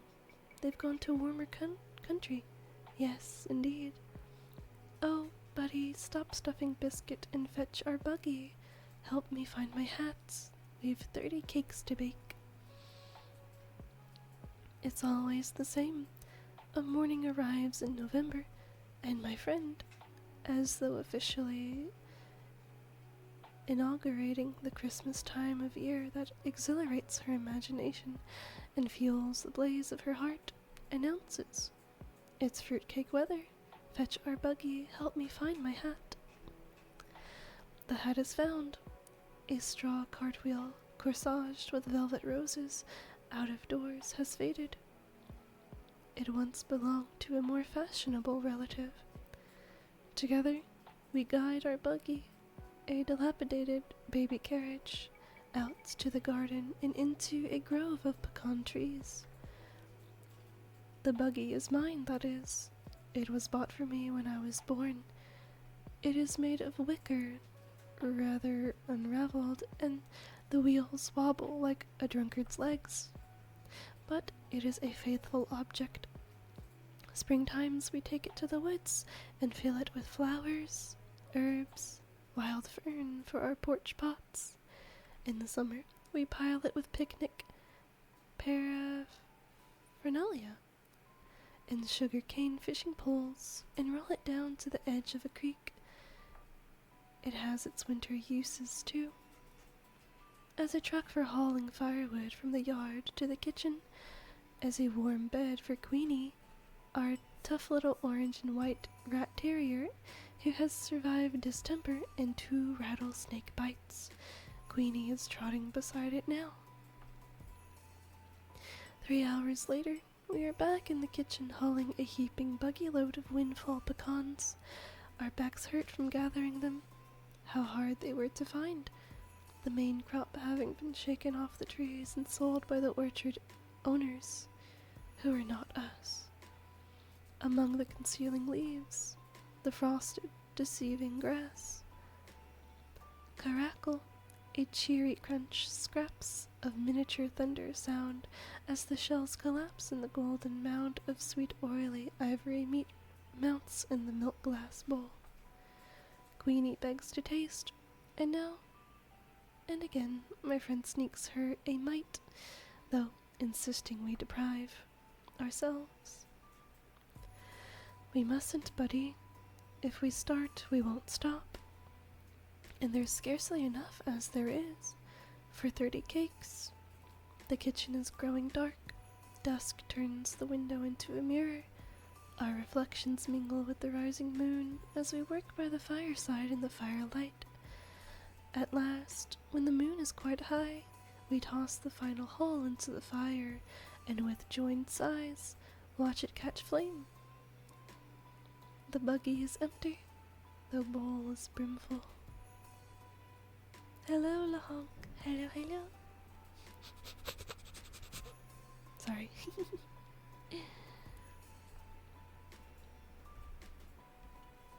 We eat our supper. Cold biscuits, bacon, blackberry jam, and discuss tomorrow. Tomorrow the kind of work I like best begins. Buying cherries and citron, ginger and vanilla, and canned Hawaiian pineapples, rinds and raisins and walnuts and whiskey and oh, so much flour, butter, so many eggs, spices, flavorings. Why, we'll need a pony to pull the buggy home. But before these purchases can be made, there's the question of money. Neither of us has any, except for skinflint sums persons in the house occasionally provide. A dime is considered very big money, or what we earn ourselves from various activities, such as holding rummage sales, selling buckets of hand-picked blackberries, jars of homemade jam and apple jelly and peach preserves, rounding up flowers for funerals and weddings. Once we won 79th prize, $5, in a national football contest. Not that we know a full thing about football. It's just that we enter any contest we hear about. At the moment, our hopes are centered on the $50,000 grand prize being offered to name a new brand of coffee. We suggest AM, and after some hesitation, for my friend thought it perhaps sacrilegious, the slogan, AM, Amen. To tell the truth, our only really profitable enterprise was the Fun and Freak Museum we conducted in a backyard woodshed 2 summers ago. The fun was a stereopticon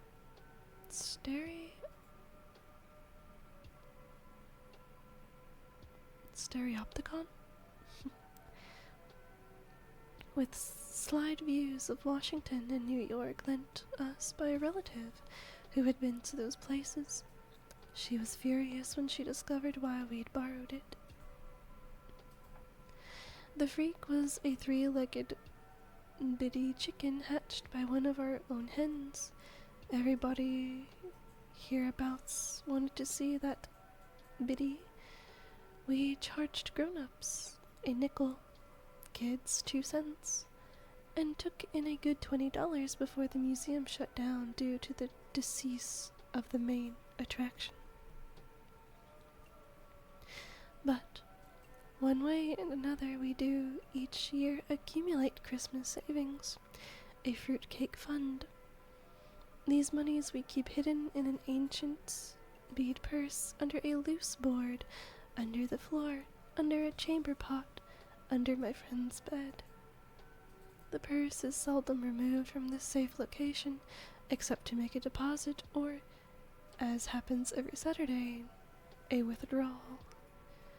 For on Saturdays, I am allowed 10 cents to go to the picture show. My friend has never been to a picture show, nor does she intend to. I'd rather hear you tell the story, buddy. That way I can imagine it more. Besides, a person my age shouldn't squander their eyes. When the Lord comes, let me see him clear. In addition to never having seen a movie, she has never eaten in a restaurant, traveled more than 5 miles from home, received or sent a telegram, read anything except funny papers in the Bible, worn cosmetics, cursed, wished someone harm, told a lie on purpose, let a hungry dog go hungry. Here are a few things she has does do. Killed with a hoe the biggest rattlesnake ever seen in this country. 16 rattles. Dip snuff secretly. Tame hummingbirds. Just try it. Till they balance on her finger. Tell ghost stories. We both believe in ghosts. So tingling they chill you in July. Talk to herself. Take walks in the rain. Grow the prettiest japonicas in town. Know the recipe for every sort of old-time Indian cure, including a magical wart remover.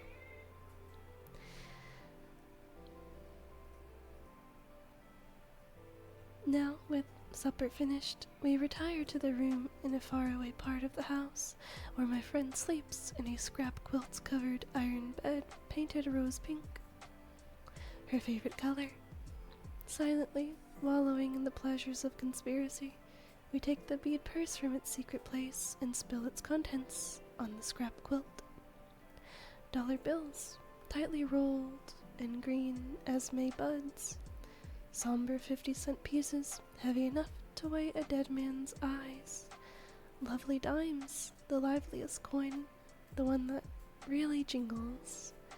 Nickels and quarters, worn smooth as Greek pebbles, but mostly a hateful heap of bitter, odored pennies.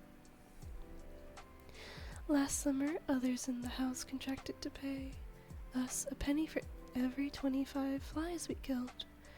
Oh, the carnage of August, the flies that flew to heaven, yet it was not work in which we took pride. And as we sit counting pennies, it is as though we were back tabulating dead flies. Neither of us has a head for figures. We count slowly, lose track, start again. According to her calculations, we have $12.73. According to my calculations, we have exactly $13. I do hope you're wrong, buddy. We can't mess around with 13. The cakes will fall, or put somebody in the cemetery. Why, I wouldn't dream of getting out of this bed on the 13th.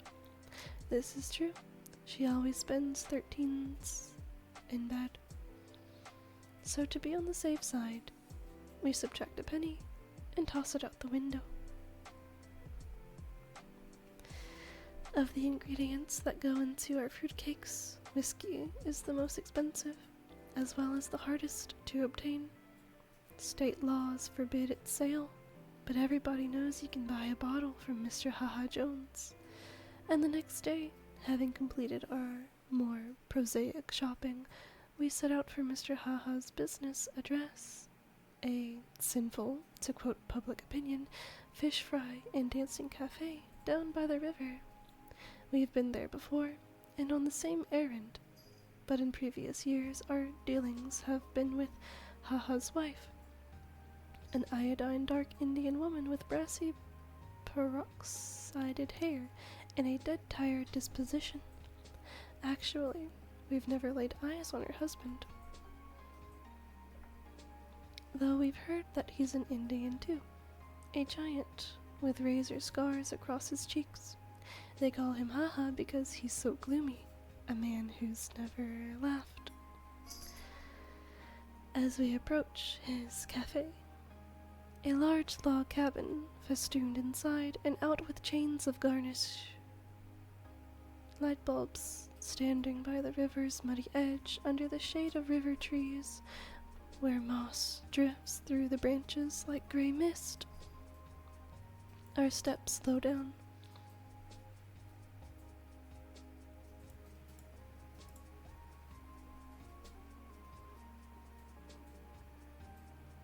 Even Queenie stops prancing and sticks close by.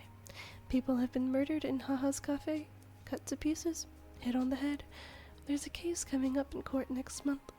Naturally, these goings-on happen at night, when the colored lights cast crazy patterns, and the Victrola wails.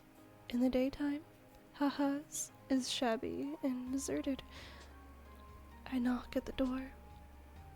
Queenie barks. My friend calls. Mrs. Haha, ma'am? Anyone to home? Footsteps.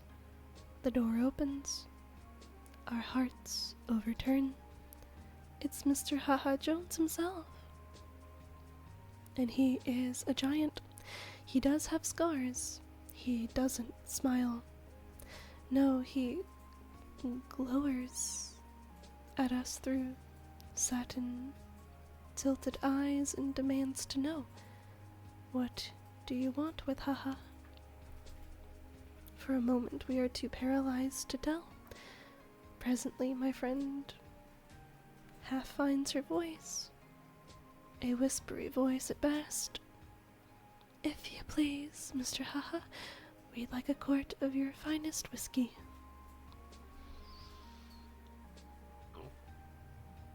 Excuse me. His eyes tilt more. Would you believe it? Haha is smiling. Laughing too. Which one of you is a drinking man? It's for making fruitcakes, Mr. Haha. Cooking.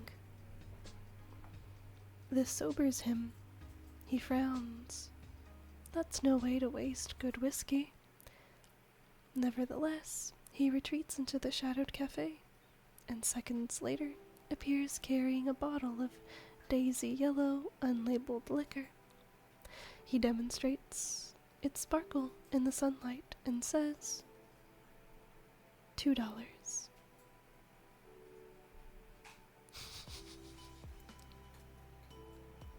Hi, Myth.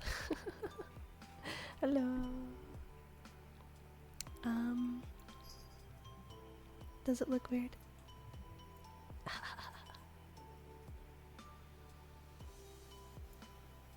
It was too cute. I had to do it. I had to. Okay.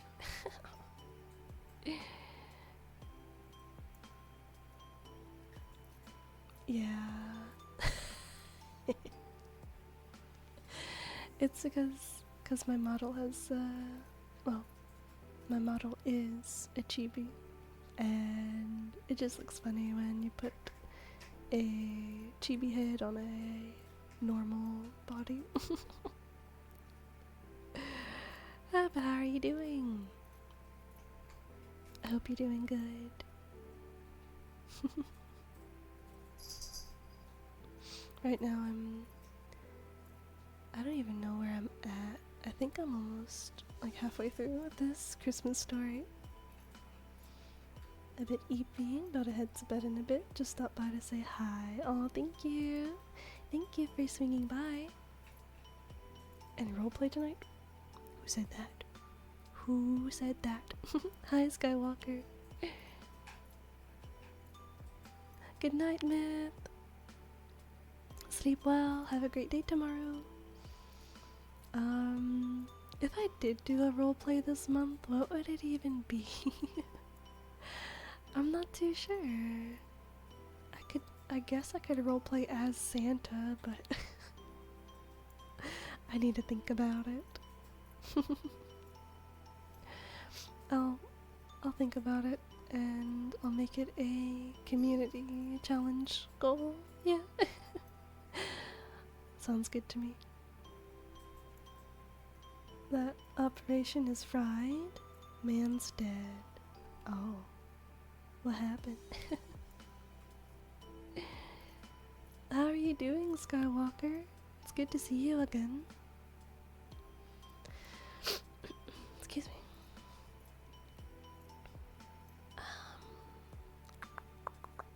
You had an operation, remember?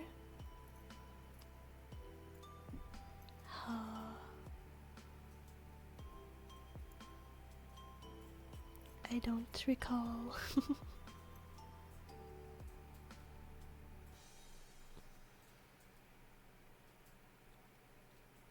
I wonder how much... Goodness. Okay, we're about halfway. Yeah, I'd say we're about halfway through. Okay.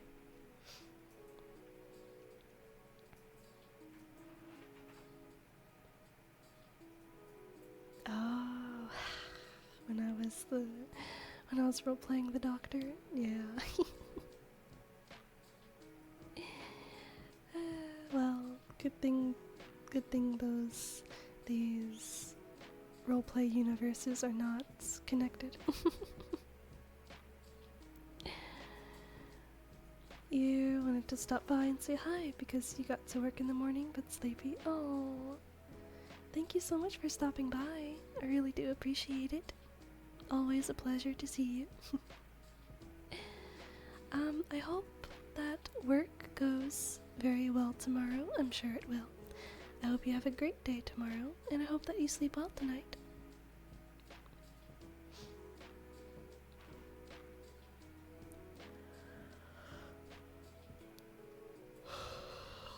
Excuse me.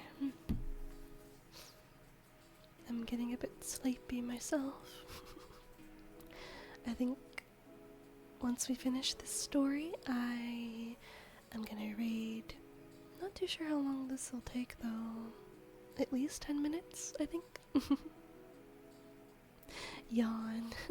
I should have a yawn counter.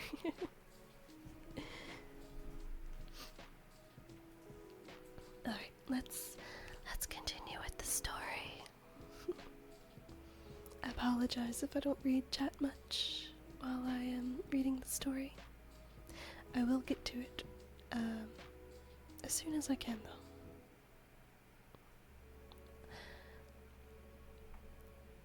He demonstrates the liquor sparkle in the sunlight and says, $2. We pay him with nickels and dimes and pennies. Suddenly, as he jingles the coins in his hand like a fistful of dice, his face softens. Tell you what, he proposes, pouring the money back into our bead purse. Just send me one of them fruitcakes instead. Well, my friend remarks on our way home, there's a lovely man. We'll put an extra cup of raisins in his cake. The black stove, stoked with coal and firewood, glows like a lighted pumpkin. Egg beaters whirl, spoons spin round in bowls of butter and sugar. Vanilla sweetens the air. Ginger spices it, melting. Nose-tingling odors saturate the kitchen, suffuse the house, drift out to the world on puffs of chimney smoke. In 4 days, our work is done. 31 cakes, dampened with whiskey, bask on windowsills and shelves. Who are they for? Friends. Not necessarily neighbor friends. Indeed, the larger share is intended for persons we've met maybe once, perhaps not at all. People who struck our fancy, like President Roosevelt, like the Reverend and Miss J.C. Lucy, Baptist missionaries to Borneo who lectured here last winter, or the little knife grinder who comes through town twice a year. or Abner Packer, the driver of the 6 o'clock bus from Mobile, who exchanges waves with us every day as he passes in a dust cloud whoosh. Or the young Wistons, a California couple whose car one afternoon broke down outside the house and who spent a pleasant hour chatting with us on the porch. Young Mr. Whiston snapped our picture, the only one we've ever had taken. Is it because my friend is shy with everyone except strangers that these strangers and merest acquaintances seem to us our truest friends? I think yes. Also, the scrapbooks we keep of thank yous on White House stationery, time to time, communications from California and Borneo, the knife grinders, penny postcards make us feel connected to eventful worlds beyond the kitchen, with its view of a sky that stops.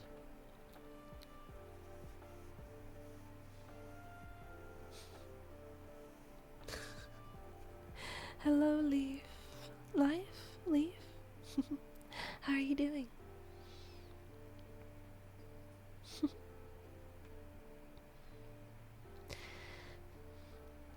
Now a nude December fig branch grates against the window. The kitchen is empty. The cakes are gone. Yesterday we carted the last of them to the post office, where the cost of stamps turned our purse inside out. We're broke. That rather depresses me, but my friend insists on celebrating with 2 inches of whiskey left in Haha's bottle. Queenie has a spoonful in a bowl of coffee.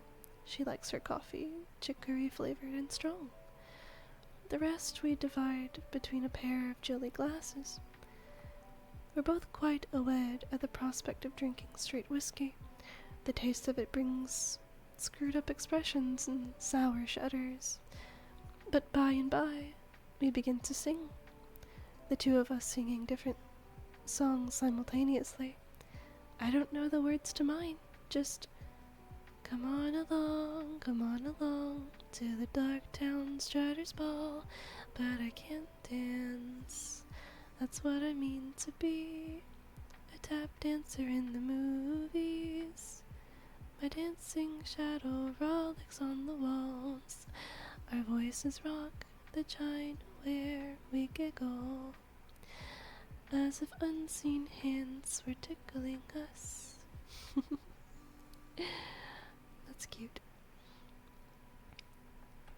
Queenie rolls on her back, her paws plow the air. Something like a grin stretches her black lips. Inside myself, I feel a warm and sparky as those crumbling logs. Carefree as the wind in the chimney. My friend waltzes round the stove, the hem of her poor calico skirt pinched between her fingers as though it were a party dress. Show me the way to go home, she sings, her tennis shoes squeaking on the floor. Show me the way to go home. Enter 2 relatives, very angry, potent with eyes that scold, tongues that scald. Listen to what they have to say. The words tumbling together into a wrathful tune. A child of 7, whiskey on his breath. Are you out of your mind? Feeding a child of 7 must be loony. Road to ruination. Remember Cousin Kate? Uncle Charlie's brother-in-law? Shame, scandal, humiliation. Kneel, pray, beg the Lord. Queenie sneaks under the stove. My friend gazes at her shoes. Her chin quivers. She lifts her skirt and blows her nose and runs to her room. Long after the town has gone to sleep, and the house is silent, except for the chimings of clocks and the sputter of fading fires, she is weeping into a pillow already as wet as a window's handkerchief. wasn't ready to hear that as I connect. Oh. Well, welcome in. I hope you're doing well.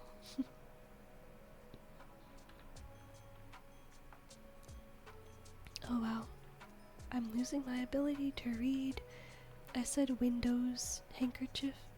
It's widow.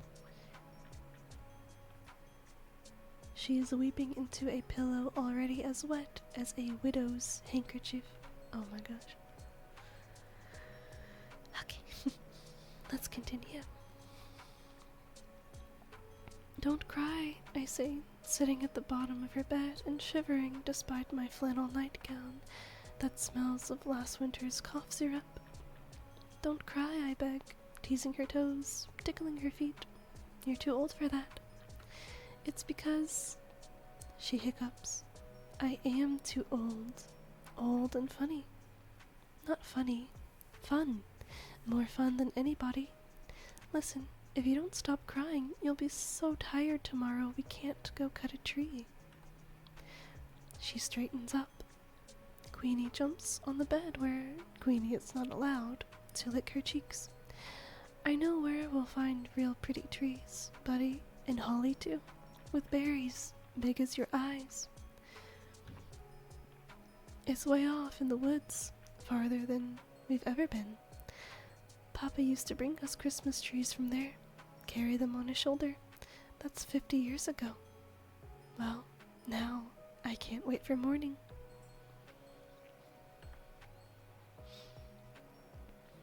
Morning.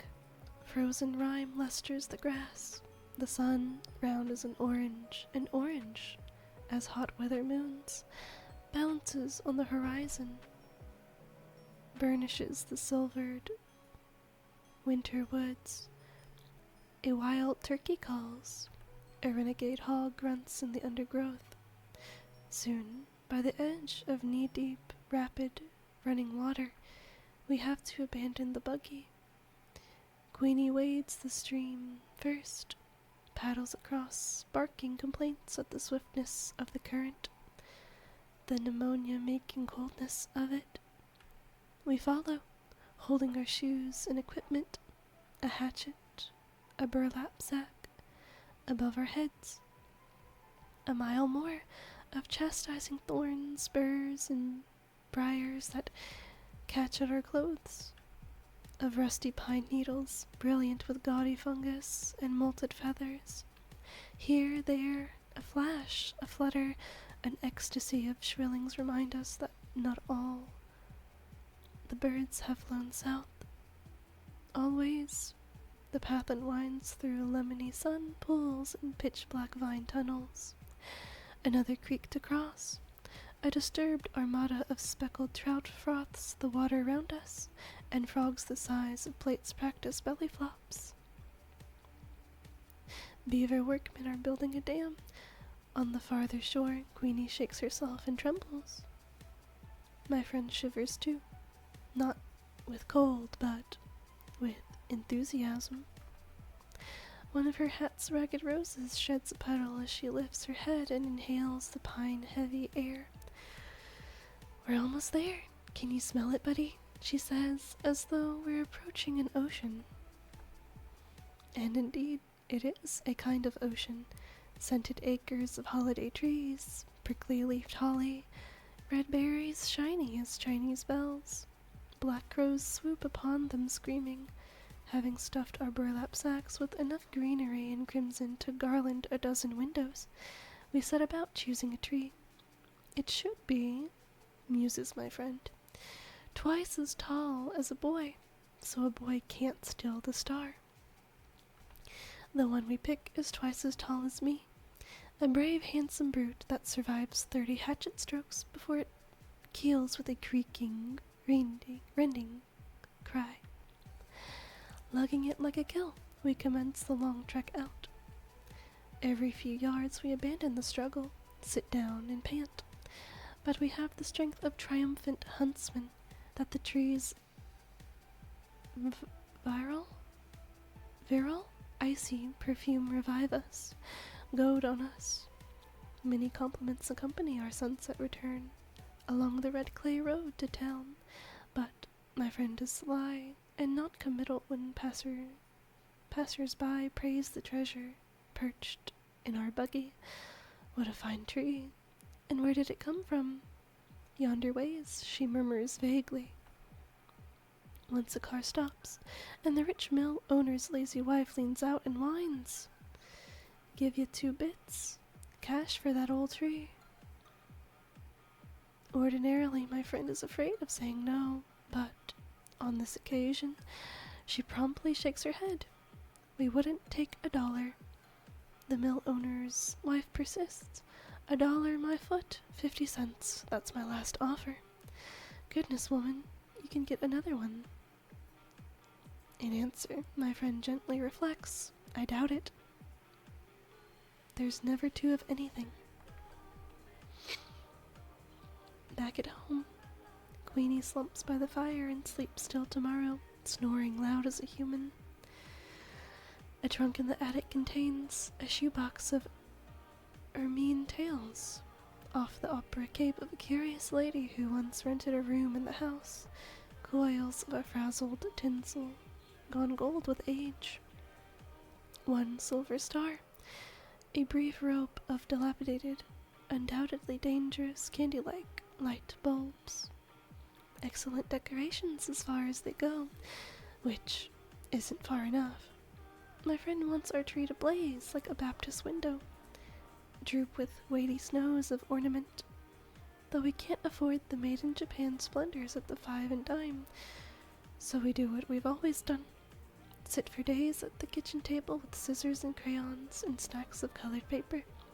I make sketches, and my friend cuts them out. Lots of cats. Fish, too, because they're easy to draw. Some apples, some watermelons, a few winged angels devised from saved-up sheets of Hershey bar tinfoil. We use safety pins to attach these creations to the tree. As a final touch, we sprinkle the branches with shredded cotton, picked in August for this purpose. My friend, surveying the effect, clasps her hands together. Now, honest, buddy, doesn't it look good enough to eat? Queenie tries to eat an angel.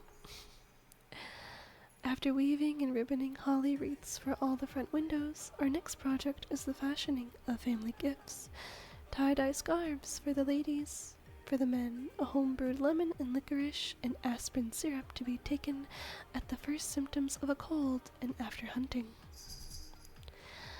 But when it comes time for making each other's gift, my friend and I separate to work secretly. I would like to buy her a pearl-handled knife, a radio, a whole pound of chocolate-covered cherries. We tasted some once, and she always swears, I could live on them, buddy. Lord, yes, I could, and that's not taking his name in vain. Instead, I am building her a kite. She would like to give me a bicycle. She said so on several million occasions. If only I could, buddy. It's bad enough in life to do without something you want, but confound it. What gets my goat is not being able to give somebody something you want them to have. Only one of these days I will, buddy.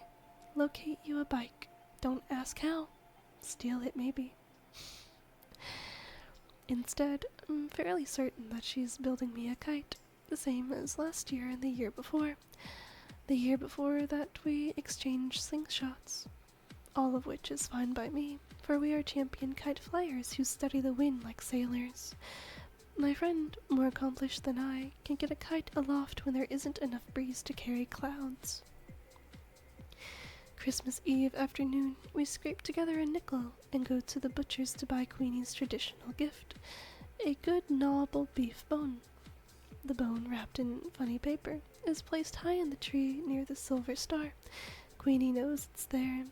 She squats at the foot of the tree, staring up in a trance of greed. When bedtime arrives, she refused to budge. Her excitement is equaled by my own. I kick the covers and turn my pillow, as though it were a scorching summer's night. Somewhere, a rooster crows, falsely, for the sun is still on the other side of the world. Buddy, are you awake? It is my friend calling from her room, which is next to mine, and an instant later, she is sitting on my bed holding a candle. Well, I can't sleep a hoot, she declares. My mind's jumping like a jackrabbit. Buddy, do you think Mrs. Roosevelt will serve our cake at dinner? We huddle in the bed, and she squeezes my hand. I love you. Seems like your hand used to be so much smaller, I guess. I guess I hate to see you grow up. When you're grown up, will we still be friends? I say always. But I feel so bad, buddy. I wanted so bad to give you a bike. I tried to sell my cameo Papa gave me, buddy. She hesitates as though embarrassed. I made you another kite. Then I confess that I made her one too. And we laugh. The candle burns too short to hold. Out it goes, exposing the starlight, the stars.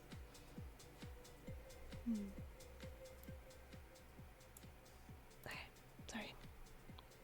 Oh no, I lost my spot. Oh.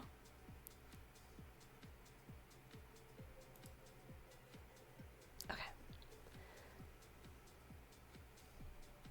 The candle burns too short to hold.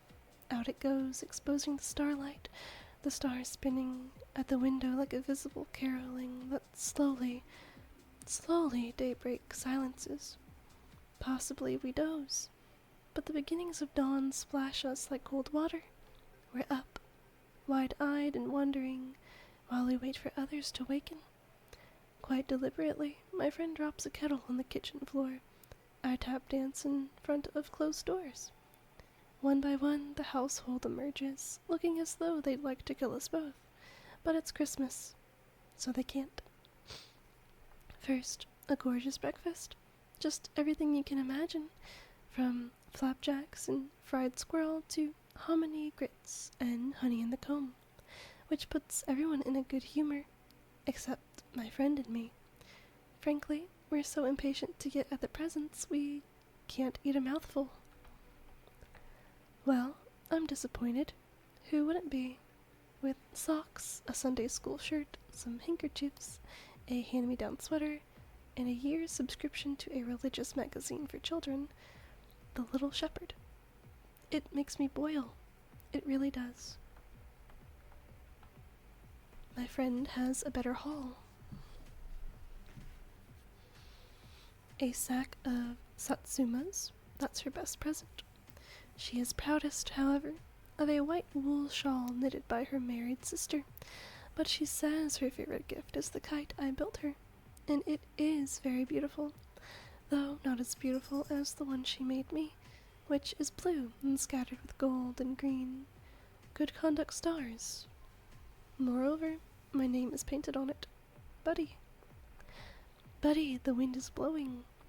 The wind is blowing, and nothing will do till we've run to a pasture below the house where Queenie has scooted to bury her bone, and where a winter hence Queenie will be buried too.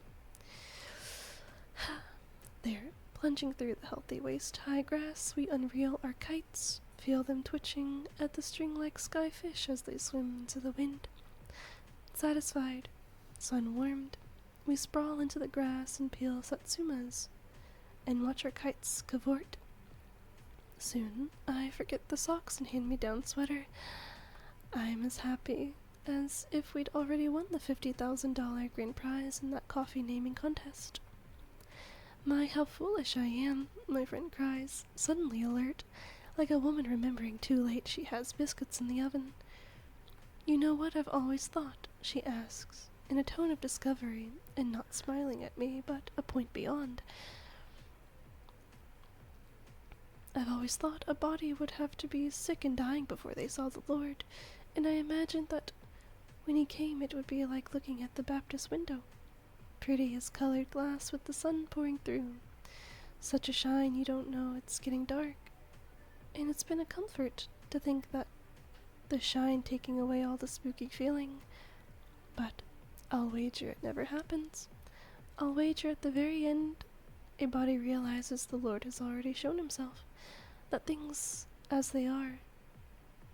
Her hand circles in a gesture that gathers clouds and kites and grass, and Queenie pawing earth over her bone.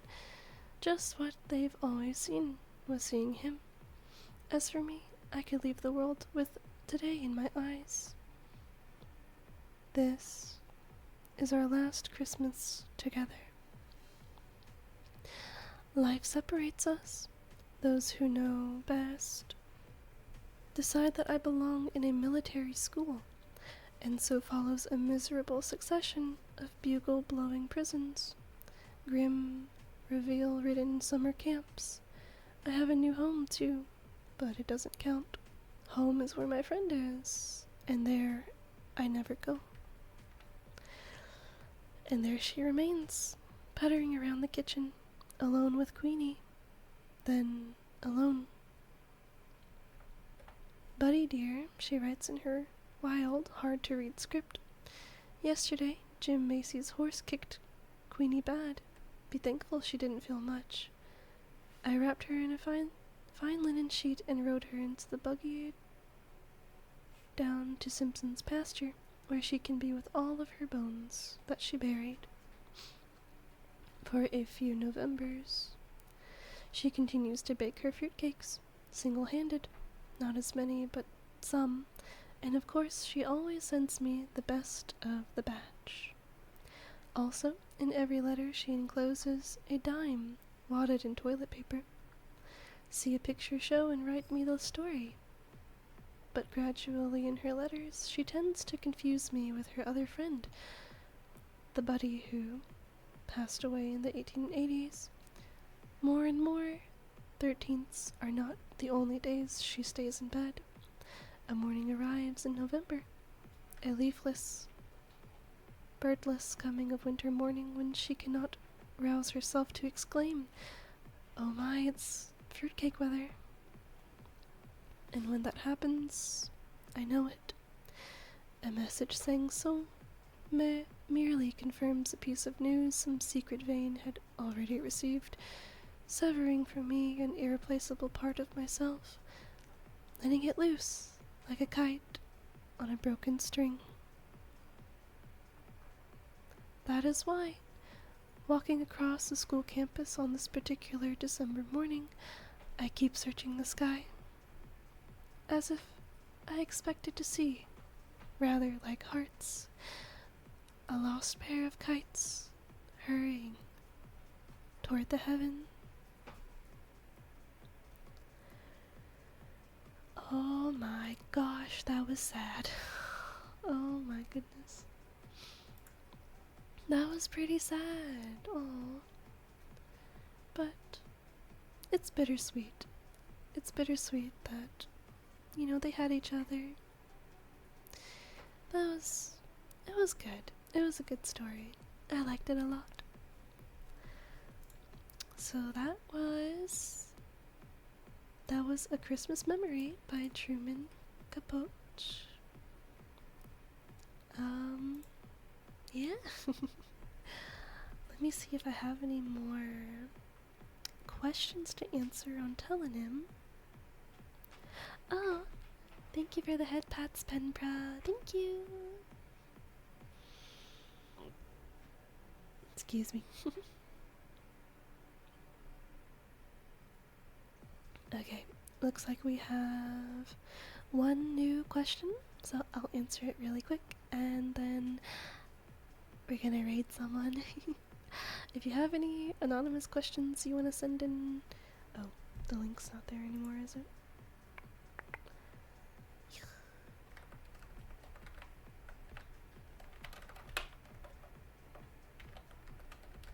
There we go. If you have any questions you would like to send anonymously, that's the link. Yeah. I'm gonna try to answer this question pretty quick though. So, yeah.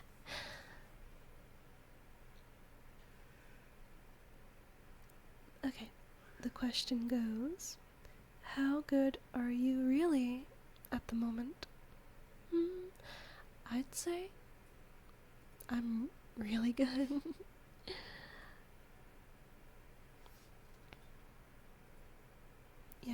I'd say I'm doing really good. Honestly. Sure, some days can be a bit difficult, but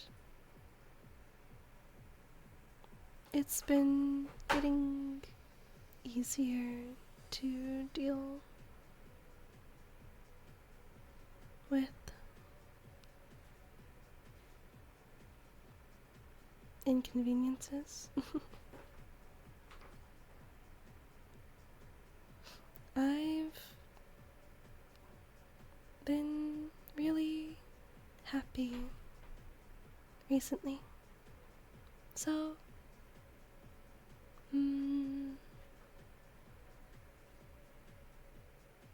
so yeah.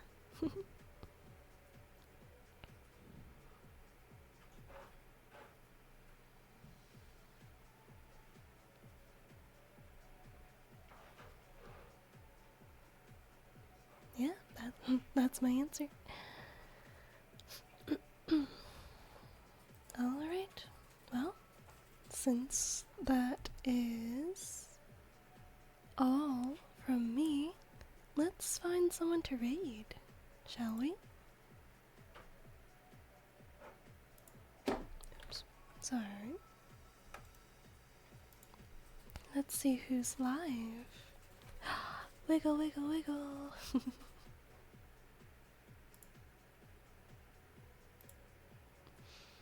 Oh, thank you, honey. Thank you so much. You're so sweet. Alright, let's see. Who do we got? Oh, thank you, honey. Since we're gonna raid, if anyone would like to copy the raid message and paste it when we get over to wherever we're going, I don't know yet, then please, by all means, go ahead. Let's see who's live. Wow, a lot of people are doing art tonight. A lot of people are live tonight, oh my goodness. Okay, who's doing ASMR? We have... I think we're gonna raid Violet Spellcraft. She is an adorable witch. So yeah. Oh, thank you for being here. Thank you all. Alright. So, we're gonna be raiding Violet. Let's go show them lots of love and support. I hope you all enjoyed stream tonight. I know I did. Answering the anonymous questions was fun, and then reading a few Christmas stories was also very fun.